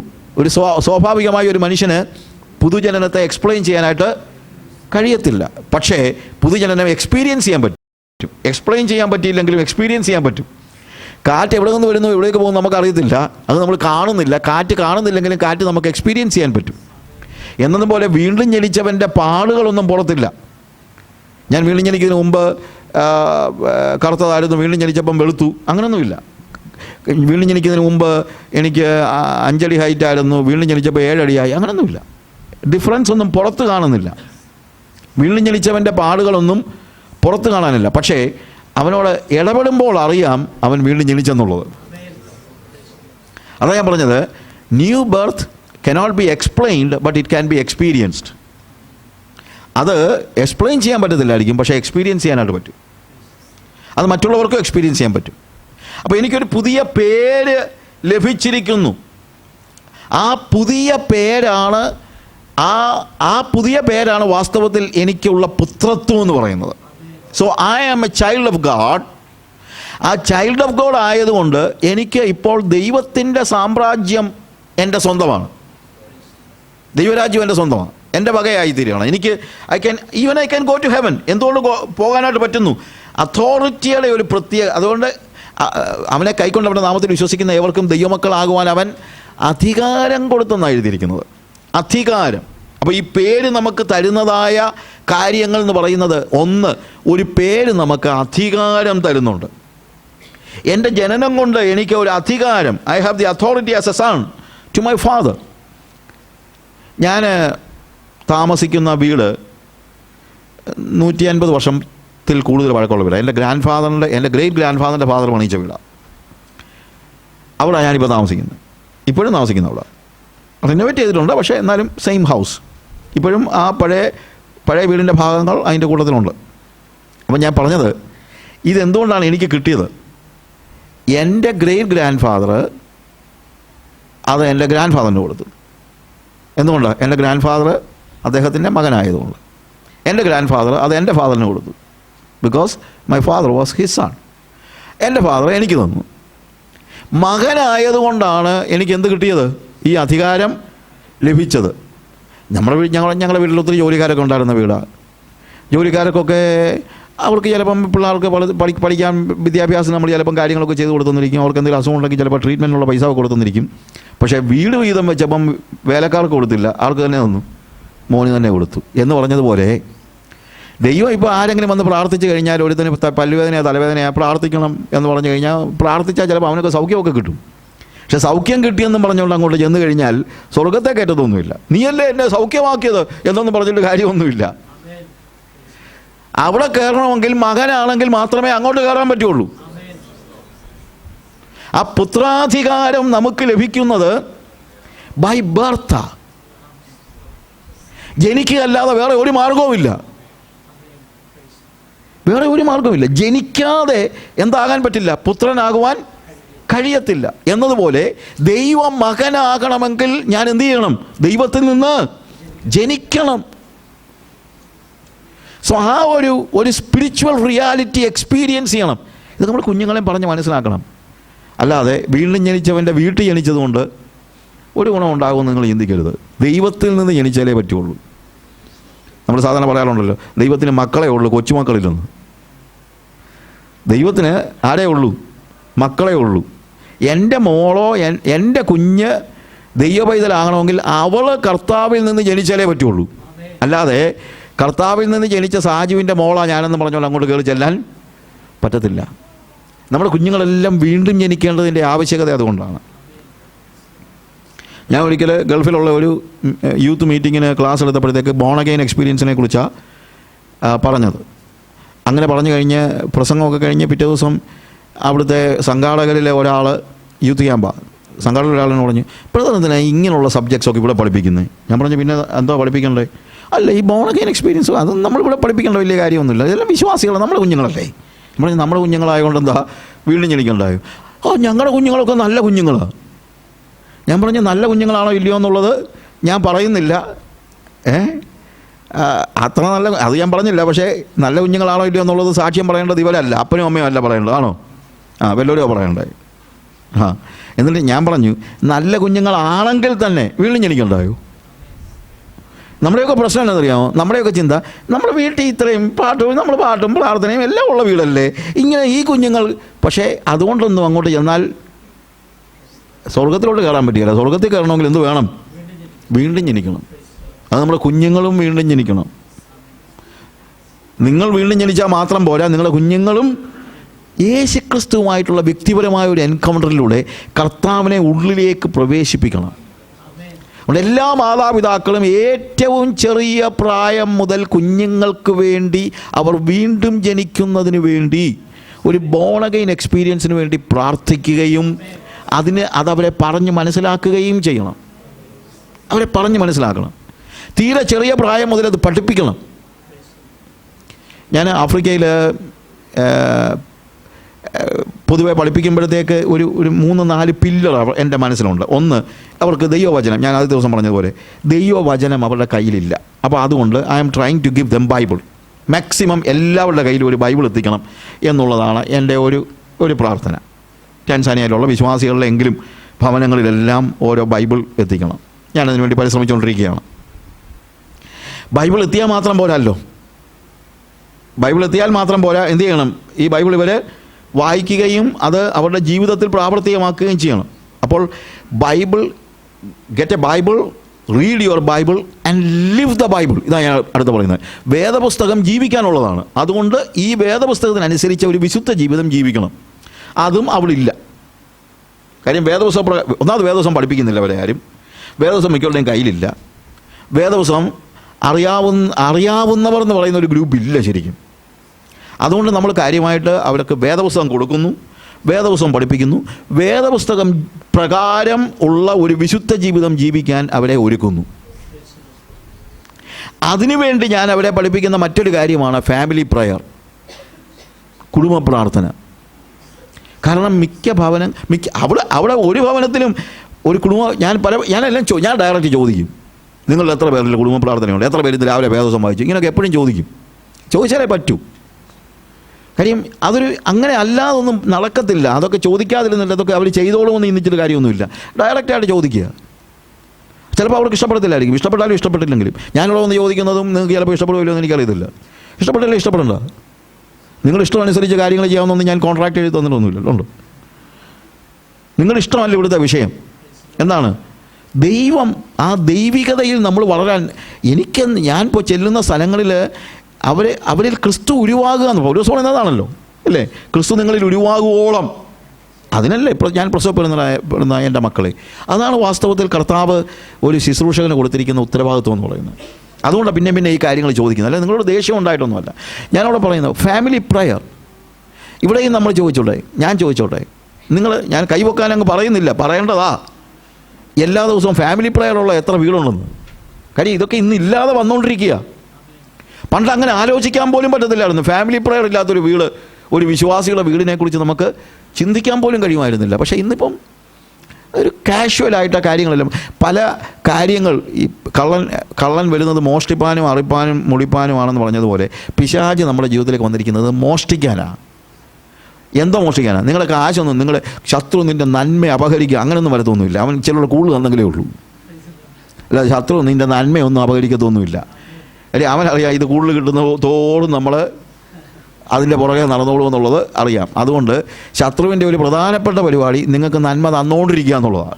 ഈ പറയുന്ന നന്മ വേദപുസ്തകത്തിലെ നന്മയല്ല, ഈ പറയുന്ന നന്മ. വേദപുസ്തകത്തിൽ നന്മ എന്ന് പറയുന്ന വേറൊരു അർത്ഥത്തിലാണ്. മത്തായിയുടെ സുവിശേഷം അങ്ങനെയെങ്കിൽ തന്നോട് യാചിക്കുന്നവർക്ക് അവൻ നന്മ എത്രയധികം കൊടുക്കുമെന്ന് പറഞ്ഞ സെയിം വാക്ക് ലൂക്കോസിൻ്റെ സുവിശേഷം 11-ാം അധ്യായത്തിൽ വരുമ്പോൾ അവിടെ പറഞ്ഞിരിക്കുന്നത് തന്നോട് യാചിക്കുന്നവർക്ക് പരിശുദ്ധാത്മാവിനെ എത്രയധികം കൊടുക്കുമെന്നാണ്. അപ്പോൾ അതാ വാസ്തവത്തിൽ പരിശുദ്ധാത്മപൂർണ്ണമായ ഒരു ജീവിതമാണ് നന്മ എന്ന് പറയുന്നത്, അല്ലാതെ പൈസയൊന്നുമല്ല. അപ്പം മോഷ്ടിക്കുന്ന എന്നാന്ന് ചോദിച്ചു കഴിഞ്ഞാൽ അവൻ്റെ മോഷണത്തിൻ്റെ ഈ കാലയളവിൽ അവൻ ഏറ്റവും കൂടുതൽ മോഷ്ടിക്കുന്ന നമ്മുടെ സമയമാണ്. ഒന്നിനും സമയമില്ല. നമ്മുടെ സമയത്തെ പിശാച് മോഷ്ടിക്കുകയാണ്. എന്തെങ്കിലും കാര്യത്തിൽ നമ്മളൊരു കോംപ്രമൈസ് ചെയ്യുന്നെങ്കിൽ അത് ദൈവവചനം വായിക്കാനും പഠിക്കാനും പ്രാർത്ഥിക്കാനും കുടുംബ പ്രാർത്ഥന, അതിനാ ഒട്ടും സമയമില്ലാത്തത്. ഞാനിതൊക്കെ പറയുന്നത് നിങ്ങൾ അതിനെക്കുറിച്ചുള്ള ബോധ്യത്തോടു കൂടെ നിങ്ങളുടെ ജീവിതത്തിൽ ഇത് പ്രായോഗികമാക്കണം. പ്രാർത്ഥന ഉണ്ടാകണം. ഞങ്ങളുടെ കുഞ്ഞുങ്ങളൊക്കെ കുടുംബ പ്രാർത്ഥനയിലാണ് കർത്താവിനെ സ്വീകരിച്ചത്. സൺഡേ സ്കൂളിൽ വെച്ചല്ല, കുടുംബ പ്രാർത്ഥനയിൽ. എൻ്റെ മൂത്ത മോള് കർത്താവിനെ സ്വീകരിക്കുന്നത് 3.5 വയസ്സുള്ളപ്പോഴാണ്. കുടുംബ പ്രാർത്ഥനയിൽ വേദപുസ്തകത്തിൽ കൊലോസ്യ ലേഖനത്തിൽ നിന്ന് ജെസ്സി വായിച്ച് കേൾപ്പിച്ച ഒരു ഭാഗം അവൾ സംശയം ചോദിച്ചു. മമ്മ എങ്ങനെയായി പഴയ മനുഷ്യനെ ഉരിഞ്ഞു കളയുക, പുതിയ മനുഷ്യനെ ധരിക്കുക, അതൊക്കെ എങ്ങനെയാണ് മമ്മ എന്ന് ചോദിച്ചു കഴിഞ്ഞപ്പോൾ ജെസ്സി എക്സ്പ്ലെയിൻ ചെയ്ത് കൊടുത്തു. 3.5 വയസ്സുള്ള കൊച്ചിനോട് എക്സ്പ്ലെയിൻ ചെയ്യുന്നത് ഈസിയല്ല. അവൾ പറഞ്ഞു, നീ പുറത്ത് പോയി കുളിക്കുമ്പം നിനക്ക് വേർക്കത്തില്ല. അവൾ പറഞ്ഞു, വേർക്കും. നിനക്ക് ഇഷ്ടമാണ്? ഇല്ല, സ്മെൽസ് ബാഡ്, എനിക്കിഷ്ടമല്ല. അപ്പോൾ എന്ത് ചെയ്യും? അപ്പം ഞാൻ മമ്മയോട് കുളിപ്പിക്കാൻ പറയും. അവനെ പറഞ്ഞ് അന്നേരം നീ എന്ത് ചെയ്യും? നീ ഇട്ടുകൊണ്ടിരുന്ന ഉടുപ്പൊക്കെ എന്തോ ചെയ്യും? അതിനടുത്ത് ദൂരെ കളയും. എന്നിട്ട് മമ്മി എനിക്കൊരു നല്ല ബാത്ത് തരും. അപ്പോൾ അത് നിനക്ക് ഇഷ്ടമാണ്? Smells good, I like it, എനിക്കിഷ്ടമാണ്. ഉടനെ ചോദിച്ചു, അത് കഴിഞ്ഞ് തിരിച്ചു പോയിട്ട് നീ വീണ്ടും ആ പഴയ ഡ്രസ്സ് തന്നെ ഇടുമോ?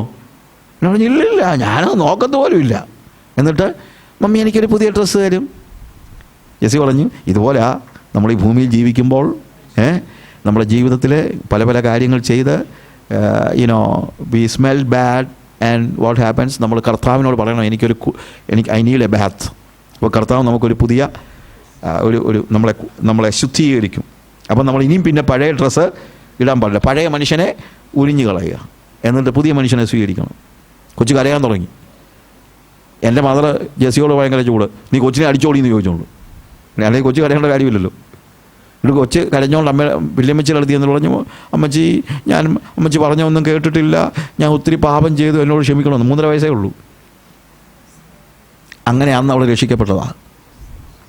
ഞാൻ പറഞ്ഞത് എൻ്റെ കൊച്ചിൻ്റെ കാര്യം പറയാൻ വേണ്ടി തന്നെയല്ല, അതൊരു ഫാമിലി പ്രയറിലാണ് രക്ഷിക്കപ്പെട്ടതെന്നാണ് പറഞ്ഞത്. അങ്ങനെ കുടുംബ പ്രാർത്ഥനകളിൽ നമ്മുടെ കുഞ്ഞുങ്ങളെയൊക്കെ കർത്താവിലേക്ക് നമ്മൾ നയിക്കണം.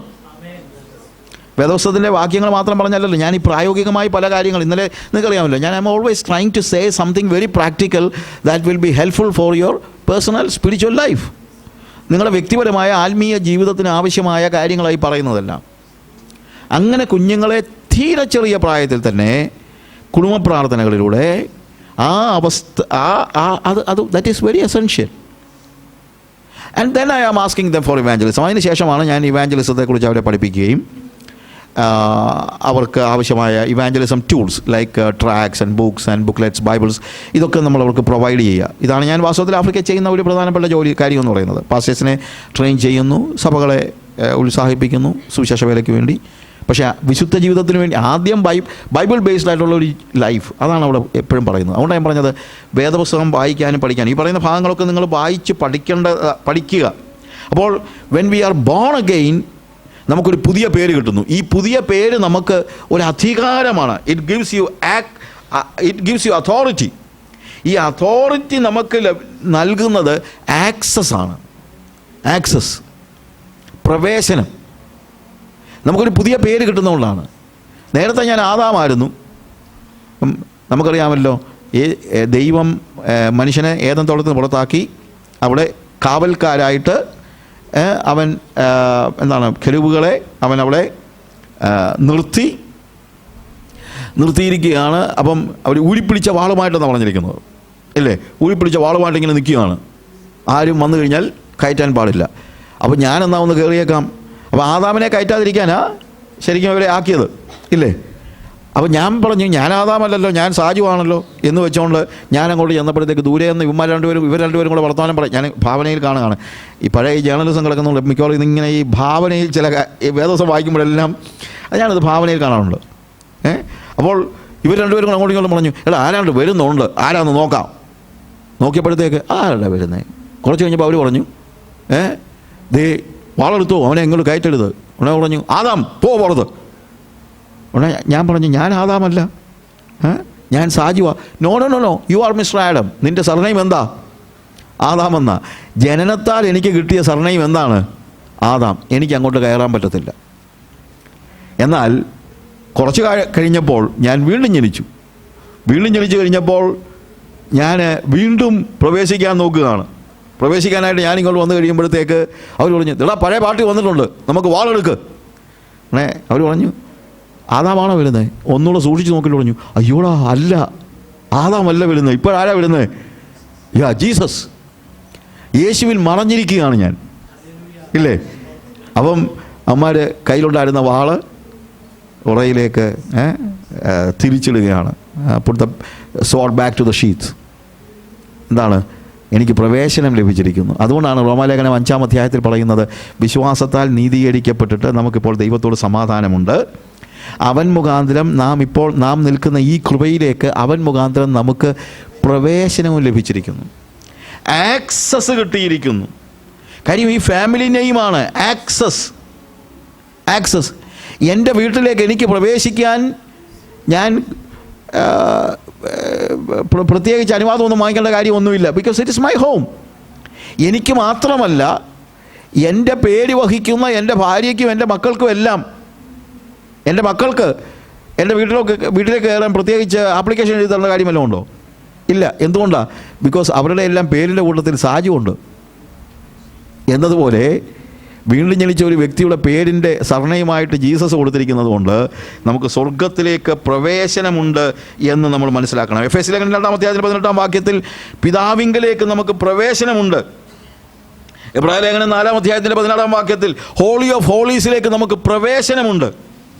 Authority gives access and authority takes away shame. അധികാരമുള്ളത് കൊണ്ട് ഇനിയിപ്പോൾ നമുക്ക് ലജ്ജിക്കേണ്ട കാര്യമില്ല. ലജ്ജ എടുത്തു കളയുന്നു.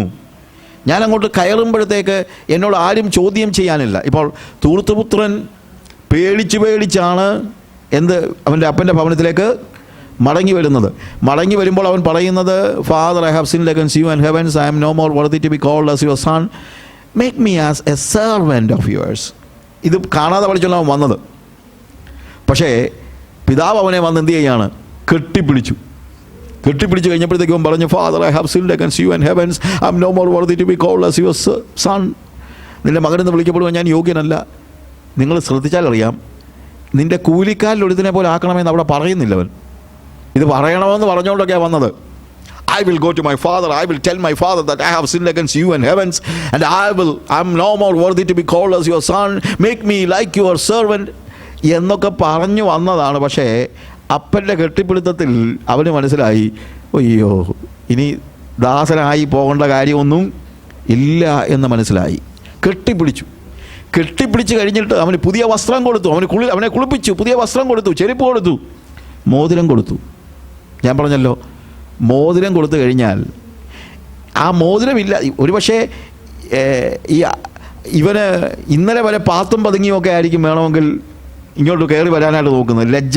പക്ഷേ ഇപ്പം ലജ്ജിക്കേണ്ട കാര്യമൊന്നുമില്ല. എന്താണെന്നറിയാമോ? ആരെങ്കിലും നിന്നോട് ആര് പറഞ്ഞാൽ ഇവിടെ കയറാൻ എന്നൊരാൾ ചോദിച്ചു കഴിഞ്ഞാൽ അവൻ എന്ത് പറയാൻ പറ്റും? I M his son. ഞാൻ കൂലിക്കാരനാകാനാണ് ഞാൻ വന്നത്. പക്ഷേ ഞാനിപ്പോൾ കൂലിക്കാരനല്ല. ഞാൻ ആരാണ്? ഞാൻ മകനാണ്. എൻ്റെ ഭവനത്തിൽ കയറാൻ എനിക്ക് എന്താ ആവശ്യമില്ല? ലജ്ജ ആവശ്യമില്ല എന്ന് നമ്മൾ മനസ്സിലാക്കണം. ലജ്ജ ആവശ്യമില്ല എന്നുള്ളൊരു ബോധ്യം നമുക്കുണ്ടായിരിക്കണം. ഇപ്പോൾ യേശു ക്രിസ്തുവിൻ്റെ രക്തത്താൽ നമുക്ക് ആ ആക്സസ് ലഭിച്ചിരിക്കുന്നു. അതുകൊണ്ട് ഇനിയിപ്പോൾ എന്താണ്, ലജ്ജയോടുകൂടെ അവനിലേക്ക് പ്രവേശിക്കേണ്ട കാര്യമില്ല. Because Jesus is inside me. അവനെ കൈക്കൊണ്ട് അവൻ്റെ നാമത്തിൽ വിശ്വസിക്കുന്ന ധൂർത്തപുത്രന് എന്ത് കാണിക്കണമായിരുന്നു? മോതിരം കാണിക്കണമായിരുന്നു. പക്ഷേ നമ്മളെ സംബന്ധിച്ചിടത്തോളം നമ്മൾ മോതിരമല്ല കാണിക്കേണ്ടത്. Who are you, why you are entering here എന്ന് ചോദിച്ചാൽ നെഞ്ചു പുലർന്ന് നമുക്ക് കാണിക്കാൻ പറ്റുന്നത് യേശുവിനെയാണ്. Look at my heart, Jesus is inside. അതുകൊണ്ട് എനിക്കിനിയിപ്പോൾ ലജ്ജിക്കേണ്ട കാര്യമൊന്നും ഇല്ല. എന്നെ ധൂർത്തപുത്രനെ മകനാക്കിയത് അവൻ്റെ റിങ് ആണെങ്കിൽ, എന്നെ മകനാക്കിയത് എൻ്റെ ഉള്ളിലേക്ക് കടന്ന യേശുവാണ്. അവനെ കൈക്കൊണ്ട് അവൻ്റെ നാമത്തിൽ. അപ്പോൾ ആരെങ്കിലും ചോദിച്ചാൽ എനിക്ക് പറയാൻ എന്തുണ്ട്? I have Jesus inside, so I am a son. യേശു എൻ്റെ ഉള്ളിലുണ്ട്, അതുകൊണ്ട് ഞാൻ അവൻ്റെ പുത്രനാണ്. And authority gives you freedom. സ്വാതന്ത്ര്യം തരുന്നു. സ്വാതന്ത്ര്യം അനുഭവിക്കുന്നതായ all authority in heaven and earth is given unto you. Authority നമുക്ക് ഫ്രീഡം തരുന്നു എന്നുള്ളത് നമുക്ക് മനസ്സിലാക്കാനായിട്ട് കഴിയുന്നത്.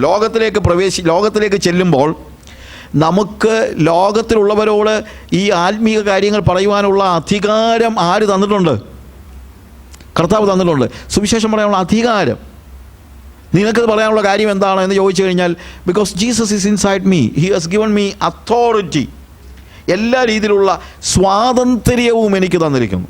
നമ്മൾ ഗലാത്യ ലേഖനം 5-ാം അധ്യായത്തിലെ 13 മുതൽ വായിക്കുമ്പോൾ നമുക്ക് എന്തിനു വേണ്ടിയുള്ള 5-ാം അധ്യായത്തിൻ്റെ 1-ാം വാക്യത്തിൽ it is for freedom that Christ made us free, സ്വാതന്ത്ര്യത്തിനായിട്ട് ക്രിസ്തു നമ്മളെ സ്വതന്ത്രരാക്കിയിരിക്കുന്നു. ആകയാൽ അടിമമുഖത്തിൽ നിങ്ങൾ പിന്നെയും കുടുങ്ങി പോകരുത്.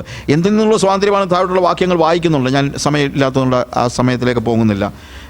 13 മുതലുള്ള വാക്യങ്ങൾ വായിച്ചാൽ ഗലാത്യ ലേഖനത്തിൻ്റെ 4-ാം അധ്യായത്തിൽ 5 മുതൽ 7 വരെയുള്ള വാക്യങ്ങൾ വായിക്കുമ്പോൾ അധികാരം നമുക്ക് എന്താണ്, നമ്മളെ അവകാശിയാക്കുന്നു എന്ന് നമുക്ക് മനസ്സിലാക്കാനായിട്ട് പറ്റും.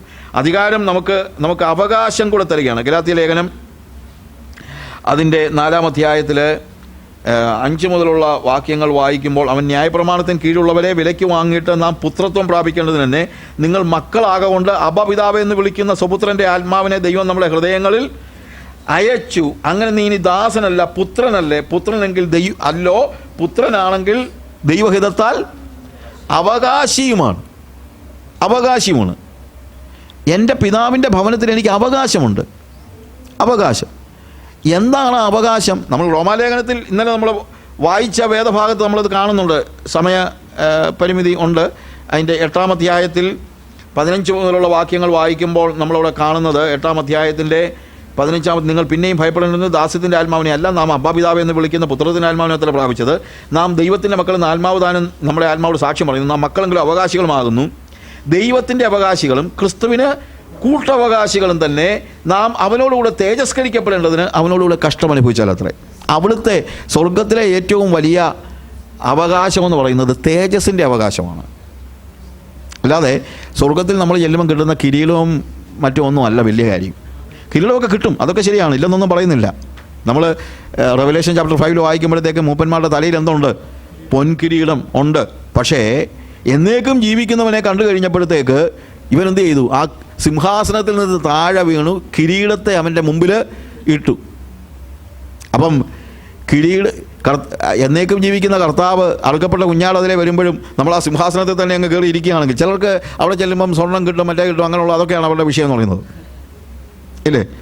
ഇവിടെ ഉപേക്ഷിച്ചാൽ എന്നാ ബ്രദറെ, അവിടെ ചെന്നാൽ സ്വർണ്ണത്തെ കൂടെ അല്ലയോ നമ്മൾ നടക്കുന്നത്?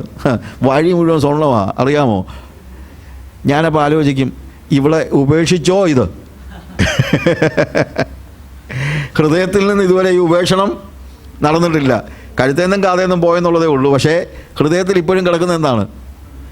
സ്വർഗത്തിൽ ചെല്ലുമ്പോഴും ഈ ഭൗതികമായ സ്വർണത്തിൻ്റെ അതിൻ്റെ കാര്യമല്ലാതെ വേറെ ഒന്നും മനസ്സിലില്ലെങ്കിൽ എത്ര നികൃഷ്ടമാണ് നമ്മുടെ മനസ്സ് എന്ന് നമ്മളൊന്ന് ആലോചിച്ച് നോക്കണം. സ്വർഗത്തിലെ ഏറ്റവും വലിയ കാര്യം കിരീടം അല്ല, സ്വർഗത്തിലെ ഏറ്റവും വലിയ കാര്യം സ്വർണ്ണമല്ല, സ്വർഗത്തിലെ ഏറ്റവും വലിയ കാര്യം സിംഹാസനമല്ല. സ്വർഗത്തിലെ ഏറ്റവും വലിയ കാര്യം അറുക്കപ്പെട്ട കുഞ്ഞാടാണ്. അവനെ കണ്ടു കഴിഞ്ഞാൽ പിന്നെ എനിക്ക് വേറെ ഒന്നും വേണ്ട. അവൻ്റെ തേജസ്സിൻ്റെ കൂട്ടവകാശികളാണ്. And also authority gives us inheritance. നമുക്ക് പിതൃസ്വത്താണ് അത്. നമുക്കങ്ങോട്ട് ഇത് കിട്ടാനുള്ള കാര്യം എന്താണ്? Because he is our father. And authority, അവസാനമായിട്ട് അതോറിറ്റി ഗിവ്സ് അസ് റെസ്പോൺസിബിലിറ്റി. അതുകൂടെ നമ്മൾ മനസ്സിലാക്കണം. അധികാരമെന്ന് പറയുന്നത്, അല്ലെങ്കിൽ ദൈവമക്കളായി കഴിഞ്ഞാൽ നമുക്കതിൻ്റെ റെസ്പോൺസിബിലിറ്റിയും കൂടെ ഉണ്ട്. വിസിറ്റേഴ്സിന് റെസ്പോൺസിബിലിറ്റി ഇല്ല. ഇപ്പം നിങ്ങൾ എൻ്റെ വീട്ടിലോട്ട് വന്നു കഴിഞ്ഞാൽ അവിടെ ഏതെങ്കിലും ബൾബ് കത്തിയില്ല എന്ന് വെച്ചോ, കത്തിയില്ലെങ്കിലും നിങ്ങളതൊന്നും ശ്രദ്ധിക്കുന്നൊന്നുമില്ല. നിങ്ങളവിടെ വന്നൊരു ചായയൊക്കെ കുടിച്ചിട്ട് നിങ്ങൾ തിരിച്ചു പോന്നു. പക്ഷേ ഞാൻ അവിടെ ചെന്ന് കഴിയുമ്പോഴത്തേക്ക് ബൾബ് കത്താതെ കിടക്കുകയാണെങ്കിൽ ഞാൻ ചിലപ്പോൾ വണ്ടി എടുത്ത് പോയി തിരിച്ച് ആ ബൾബൊക്കെ ഫിക്സ് ചെയ്തിട്ടിട്ടേ വരത്തുള്ളൂ. കാര്യം എന്താണ്? That is my home. ഞാൻ അവിടെ അതിഥിയല്ല, ഞാൻ അതിൻ്റെ അവകാശിയാണ്. എന്നതുപോലെ അതോറിറ്റി ഗിവ്സ് റെസ്പോൺസിബിലിറ്റി. അതുകൂടെ മനസ്സിലാക്കണം. പലപ്പോഴും നമ്മളെ ഒരു പ്രശ്നം എന്നറിയാമോ? ദൈവസഭയിൽ പോലും ആളുകൾ കടന്നു വരുന്നത് ഒരു വിസിറ്റേഴ്സിനെ പോലെയാണ്. ഇവിടെ വന്ന് പാട്ടും പാടി സന്തോഷിച്ച് ആനന്ദിച്ച് പോവുകയല്ലാതെ റെസ്പോൺസിബിലിറ്റി ഇല്ല. ഈ ദൈവസഭയുടെ അംഗങ്ങളാണ് നമ്മളെങ്കിൽ ദൈവസഭയുടെ മുഴുവൻ കാര്യങ്ങളിലും നമുക്ക് എന്തുണ്ട്? റെസ്പോൺസിബിലിറ്റി ഉണ്ട്. നമുക്ക് ദൈവരാജ്യത്തിൻ്റെ ആളുകളാണ് നമ്മളെങ്കിൽ നമുക്ക് ഈ ദൈവത്തിൻ്റെ മനസ്സിലിരിക്കുന്ന കാര്യങ്ങൾ അവന് വേണ്ടി അവൻ്റെ ഇഷ്ടത്തെ മുഴുവൻ ചെയ്യുവാനുള്ള റെസ്പോൺസിബിലിറ്റി നമുക്ക് ഉണ്ട്. ഇന്നത്തെ ഒരു വലിയ പ്രശ്നം, നമ്മളെല്ലാവരും പ്രിവിലേജസിനെ കുറിച്ച് ഒത്തിരി സംസാരിക്കുന്നു, പക്ഷേ റെസ്പോൺസിബിലിറ്റീസിനെ കുറിച്ച് സംസാരിക്കുന്നില്ല. എല്ലാവരും പറയുന്നത് കർത്താവിനെ അനുസരിച്ചാൽ, കർത്താവിൻ്റെ പിന്നാലെ പോയാൽ നിനക്ക് എന്തൊക്കെ കിട്ടുമെന്നാണ്. പക്ഷേ നീ എന്തൊക്കെ ചെയ്യണമെന്നുള്ളത് പറയുന്നില്ല. പക്ഷേ അതോറിറ്റി, ഈ ഒരു പേര് സാജു എന്നുള്ള പേര്, അല്ലെങ്കിൽ സാജു എന്നുള്ള പേര് എൻ്റെ മക്കൾ വഹിക്കുമ്പോൾ അവർക്ക് എൻ്റെ ഇഷ്ടം നിർവഹിക്കുവാനുള്ള റെസ്പോൺസിബിലിറ്റി ഉണ്ട്. അപ്പോൾ ഉത്തരവാദിത്തത്തെക്കുറിച്ച് നമുക്ക് ബോധ്യമുള്ളവരായിരിക്കണം എന്ന് നമ്മൾ മനസ്സിലാക്കണം. നമ്മൾ 1 പത്രോസ് 4-ാം അധ്യായത്തിൻ്റെ 10-ാം വാക്യത്തിൽ നമ്മളിവിടെ വായിക്കുന്നത്, നിങ്ങൾക്ക് ഓരോരുത്തരും ലഭിച്ച ദൈവകൃപയുടെ, വിവിധമായ ദൈവകൃപയുടെ നല്ല ഗൃഹവിചാരകന്മാരായിക്കൊണ്ട് അതിനെക്കൊണ്ട് അന്യോന്യം ശുശ്രൂഷിപ്പിൻ. Manifold grace God has given us. പക്ഷേ ആ ഗ്രേസ് നമ്മൾ എന്ത് ചെയ്യണം? മറ്റുള്ളവരെ ശുശ്രൂഷിക്കുന്നവരായിരിക്കണം. ദൈവസഭയിൽ അന്യോന്യം ശുശ്രൂഷിക്കുന്നവരായിരിക്കണം നമ്മൾ. അതാണ് റെസ്പോൺസിബിലിറ്റി. അല്ലാതെ ഇവിടുന്ന് കിട്ടുന്നതെല്ലാം അവിടെ വാങ്ങിച്ചുകൊണ്ട് പോകാനല്ല. ചിലപ്പോൾ ആളുകൾ പറയും, എല്ലാവരും എനിക്ക് വേണ്ടി പ്രാർത്ഥിക്കണം. നമ്മുടെ സാക്ഷ്യമല്ലോ അതാണ്. നീ എത്ര പേർക്ക് വേണ്ടി പ്രാർത്ഥിച്ചു? എല്ലാവരും എനിക്ക് വേണ്ടി പ്രാർത്ഥിക്കണമെന്ന് പറയാൻ എളുപ്പമാണ്. പക്ഷേ നിങ്ങൾ എത്ര പേർക്ക് വേണ്ടി പ്രാർത്ഥിച്ചു? ഞാൻ രോഗിയായിരുന്നപ്പോൾ ആരും എന്നെ കാണാൻ വന്നില്ല. എടാ, ഇവിടെ എത്രയോ പേര് രോഗികളായി കിടന്നു, നിങ്ങൾ കാണാൻ പോയോ? അതൊന്നും ആരും തിരക്കത്തില്ല. എപ്പോഴും നമുക്കുള്ളൊരു പ്രോബ്ലമാണ്. നമ്മൾ എന്ത് ചെയ്യുന്നു? നമ്മളുടെ പ്രിവിലേജസിനെ കുറിച്ച് നമ്മൾ ഭയങ്കര ബോധ്യമുള്ളവരാണ്, പക്ഷേ നമ്മൾ റെസ്പോൺസിബിലിറ്റി, അതാണ് ഞാൻ പറഞ്ഞത്. ദൈവസഭയിൽ നമ്മൾ ദൈവമാക്കിയിരിക്കുന്നത് അന്യോന്യം ശുശ്രൂഷിക്കുവാൻ വേണ്ടിയാണ്. റെസ്പോൺസിബിലിറ്റി ഉണ്ട്, അത് മറക്കരുത്. ഏറ്റവും ഒടുവിലായിട്ട് ഒരു കാര്യം കൂടെ പറഞ്ഞോട്ടെ. അപ്പൻ്റെ പേര് നമുക്ക് കിട്ടിയെങ്കിൽ അപ്പൻ്റെ പേര് കളയരുത്. Don't spoil the name of your father. റോമാലേഖനം അതിൻ്റെ 2-ാം അധ്യായത്തിൽ അതിൻ്റെ 24-ാമത്തെ വാക്യം നമുക്ക് പലർക്കും അറിയാവുന്ന വാക്യമാണ്. 24-ാമത്തെ വാക്യത്തിൽ അവിടെ പറഞ്ഞിരിക്കുന്നത്, നിങ്ങൾ നിമിത്തം ദൈവത്തിൻ്റെ നാമം ജാതികളുടെ ഇടയിൽ ദുഷിക്കപ്പെടുന്നു. അത് സംഭവിക്കരുത്. Make sure that because of me the name of God will never be spoiled. എൻ്റെ അപ്പൻ്റെ പേര് കളയരുത്. ചിലപ്പോൾ നഷ്ടമൊക്കെ ഉണ്ടാകുമായിരിക്കും. നഷ്ടമുണ്ടായാലും അപ്പൻ്റെ പേര് കളയരുത്. ഞാനൊരു ദൈവപൈതലാണ്. അതുകൊണ്ട് ദൈവത്തിൻ്റെ പേര് കളയുന്ന ഒന്നും എൻ്റെ ഭാഗത്തു നിന്ന് ഉണ്ടാകരുത്. ഇവനാണോ ദൈവപൈതൽ എന്ന് ചോദിക്കാൻ ഇടവരരുത്. ഞാൻ എൻ്റെ അപ്പൻ്റെ കാര്യം പറഞ്ഞു. എൻ്റെ അപ്പൻ കുറച്ച് ജനറസ് ആയിരുന്നു, കള്ളുകുടിയനുമായിരുന്നു. കള്ളുകുടിയന്മാർ പലരും ജനറസ് ആണെന്ന് ഇങ്ങനെ കേട്ടിട്ടുണ്ട്. അതുകൊണ്ട് ഞങ്ങളുടെ നാട്ടിലൊരു പ്രോബ്ലം എന്ന് വെച്ച് കഴിഞ്ഞാൽ, നോർമൽ വേയിൽ പുള്ളി ആർക്കെങ്കിലും കാശ് കൊടുത്തു കഴിഞ്ഞാൽ തിരിച്ച് കാശ് വാങ്ങിക്കത്തില്ല. അതായത് ഈ ബാക്കിയൊക്കെ ഉള്ളതൊക്കെ, ഇപ്പോൾ ഒരു കടയിൽ കയറി മുടി വെട്ടിക്കാൻ കയറിയെന്ന് വെച്ചു, മുടി വെട്ടിക്കാൻ കയറിയാലും മുടി വെട്ടിക്കാൻ പുള്ളി പൈസ കൊടുത്തു കഴിഞ്ഞാൽ പിന്നെ തിരിച്ച് അവർ കൊടുക്കത്തില്ല. നമ്മൾ ടിപ്പ് കൊടുക്കുന്നത് അങ്ങനെ ഒരു സിസ്റ്റം. അത് എൻ്റെ ഫാദറിൻ്റെ ഒരു പ്രശ്നമായിരുന്നു. പ്രശ്നമോ എന്തെങ്കിലും ആയിക്കോട്ടെ. അപ്പോൾ അതിൻ്റെ പ്രോബ്ലം എന്ന് ചോദിച്ചു കഴിഞ്ഞാൽ, ഞാൻ ചെന്ന് മുടി വെട്ടിയാൽ ഇത് തന്നെയാണ് പ്രശ്നം. ഇപ്പം മുടി വെട്ടുന്നതിന് അവിടെ ഇപ്പം 50 രൂപയാണെങ്കിൽ ഞാൻ 100 രൂപ കൊടുത്തു കഴിഞ്ഞാലും 500 രൂപ കൊടുത്തു കഴിഞ്ഞാലും ഇവന്മാർ തിരിച്ചു തരത്തില്ല പൈസ. ആട്ടുമോനെ സന്തോഷം എന്ന് പറഞ്ഞിട്ട് ചിരിച്ചുകൊണ്ടങ്ങ് പോകും. ഇപ്പം പ്രോബ്ലം എന്നാണെന്നറിയാമോ? ഞാൻ ഓക്കെ എന്ന് പറഞ്ഞ് പോവുകയാണെങ്കിൽ, ബേബിച്ചായൻ്റെ മോനാ കേട്ടോ, അതുപോലെയാ. ഞാനെങ്ങാനും തിരിച്ച് പൈസ ചോദിച്ചാൽ ഇയാൾ ചിരിച്ച് കാണിച്ചിട്ട് കാര്യമൊന്നുമില്ല. എത്ര രൂപ മുടി വെട്ടുന്നതിന്? 50. ഞാൻ 100 രൂപയല്ലേ എന്ന്, ബാക്കിയോട് താടോ എന്ന് പറഞ്ഞു കഴിഞ്ഞാൽ ഇവൻ ബേബിച്ചായൻ്റെ മോൻ തന്നെയാണോ എന്നായിരിക്കും അടുത്ത ചോദ്യം. ഞാൻ പറഞ്ഞതിൻ്റെ വ്യത്യാസം മനസ്സിലായല്ലോ. എന്നതുപോലെ ഇവനൊരു ദൈവപൈതൽ തന്നെയാണോ എന്ന് നാട്ടുകാരെ കൊണ്ട് പറയിക്കരുത്. എന്ത് വേണം? ഇവൻ തീർച്ചയായും ദൈവപൈതൽ തന്നെയാണ് കേട്ടോ എന്ന് പറയുന്ന ഒരു ജീവിതമാണ് നമുക്ക് ആവശ്യമായിരിക്കുന്നത്. Don't spoil your name. അവനെ കൈക്കൊണ്ട് അവൻ്റെ നാമത്തിൽ വിശ്വസിക്കുന്ന ഏവർക്കും ദൈവമക്കളാകുവാൻ അവൻ അധികാരം കൊടുത്തു. അവൻ നമ്മുടെ ഉള്ളിൽ വന്നു കഴിഞ്ഞാൽ നമ്മുടെ പാപത്തിൻ്റെ വൈറസ് എല്ലാം പുറത്തു ചാടും. ഇനിയും പാപത്തിൻ്റെ വൈറസ് അകത്തിരിക്കുകയാണെങ്കിൽ അതിൻ്റെ നമ്മൾ ഒന്നുകൂടെ ഒന്ന് നോക്കണം, യേശു ഉള്ളിൽ തന്നെ ഉണ്ടോ എന്ന്. യേശു ഉള്ളിൽ ഉണ്ടെങ്കിൽ ഈ കോപം പുറത്ത് ചാടും.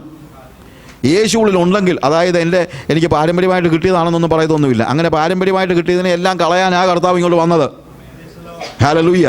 എൻ്റെ വല്യപ്പൂപ്പൻ വരെയും കോപിഷ്ഠരായിരുന്നു, അതുകൊണ്ട് ഞാനും കോപിക്കും.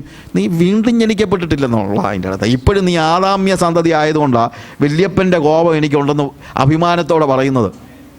എന്നാൽ വീണ്ടും ജനിച്ച ഒരു വ്യക്തി അങ്ങനെ പറയത്തില്ല. കാര്യം വീണ്ടും ജനിക്കുമ്പോൾ മുതൽ എന്നിൽ വ്യാപരിക്കുന്നത് സ്വർഗത്തിൻ്റെ ആത്മാവാണ്, യേശുവിൻ്റെ ആത്മാവാണ്. അതുകൊണ്ട് ഞാൻ യേശു ജീവിച്ചതുപോലെ ജീവിക്കും. എന്നാലേ എനിക്ക് തെളിയിക്കാൻ പറ്റുള്ളൂ യേശു എൻ്റെ ഉള്ളിൽ ഉണ്ട് എന്നുള്ളത്. ആ യേശു എനിക്ക് ലഭിച്ച ആ പുതിയ പേര് എനിക്ക് ആക്സസ് തന്നു, ദൈവത്തിലേക്ക് പ്രവേശനം തന്നു, എൻ്റെ ഷെയിമെല്ലാം എടുത്തു കളഞ്ഞു, എനിക്ക് അധികാരം തന്നു. അവൻ്റെ ഭവനം ഇപ്പോൾ എൻ്റെ ഭവനമാണ്. ഹല്ലേലൂയ. എന്ന് തന്നെയല്ല, എൻ്റെ റെസ്പോൺസിബിലിറ്റീസിനെ കുറിച്ച്, ഞാൻ ഉത്തരവാദിത്തത്തെക്കുറിച്ച്, എന്നെ ദൈവം എന്തിനാണ് ഇതെല്ലാം ഫലമേൽപ്പിച്ചത്? മറ്റുള്ളവരെ ശുശ്രൂഷിക്കാൻ വേണ്ടിയാണ്. തന്നെയല്ല, എൻ്റെ ജീവിതത്തിൽ ഞാനൊരു തീരുമാനം എടുത്തിട്ടുണ്ട്, ഒരു കാരണവശാലും എൻ്റെ അപ്പൻ്റെ പേര് കളയത്തില്ല. ഹല്ലേലൂയ. ദൈവമായ കർത്താവ് നിങ്ങളെ സഹായിക്കും.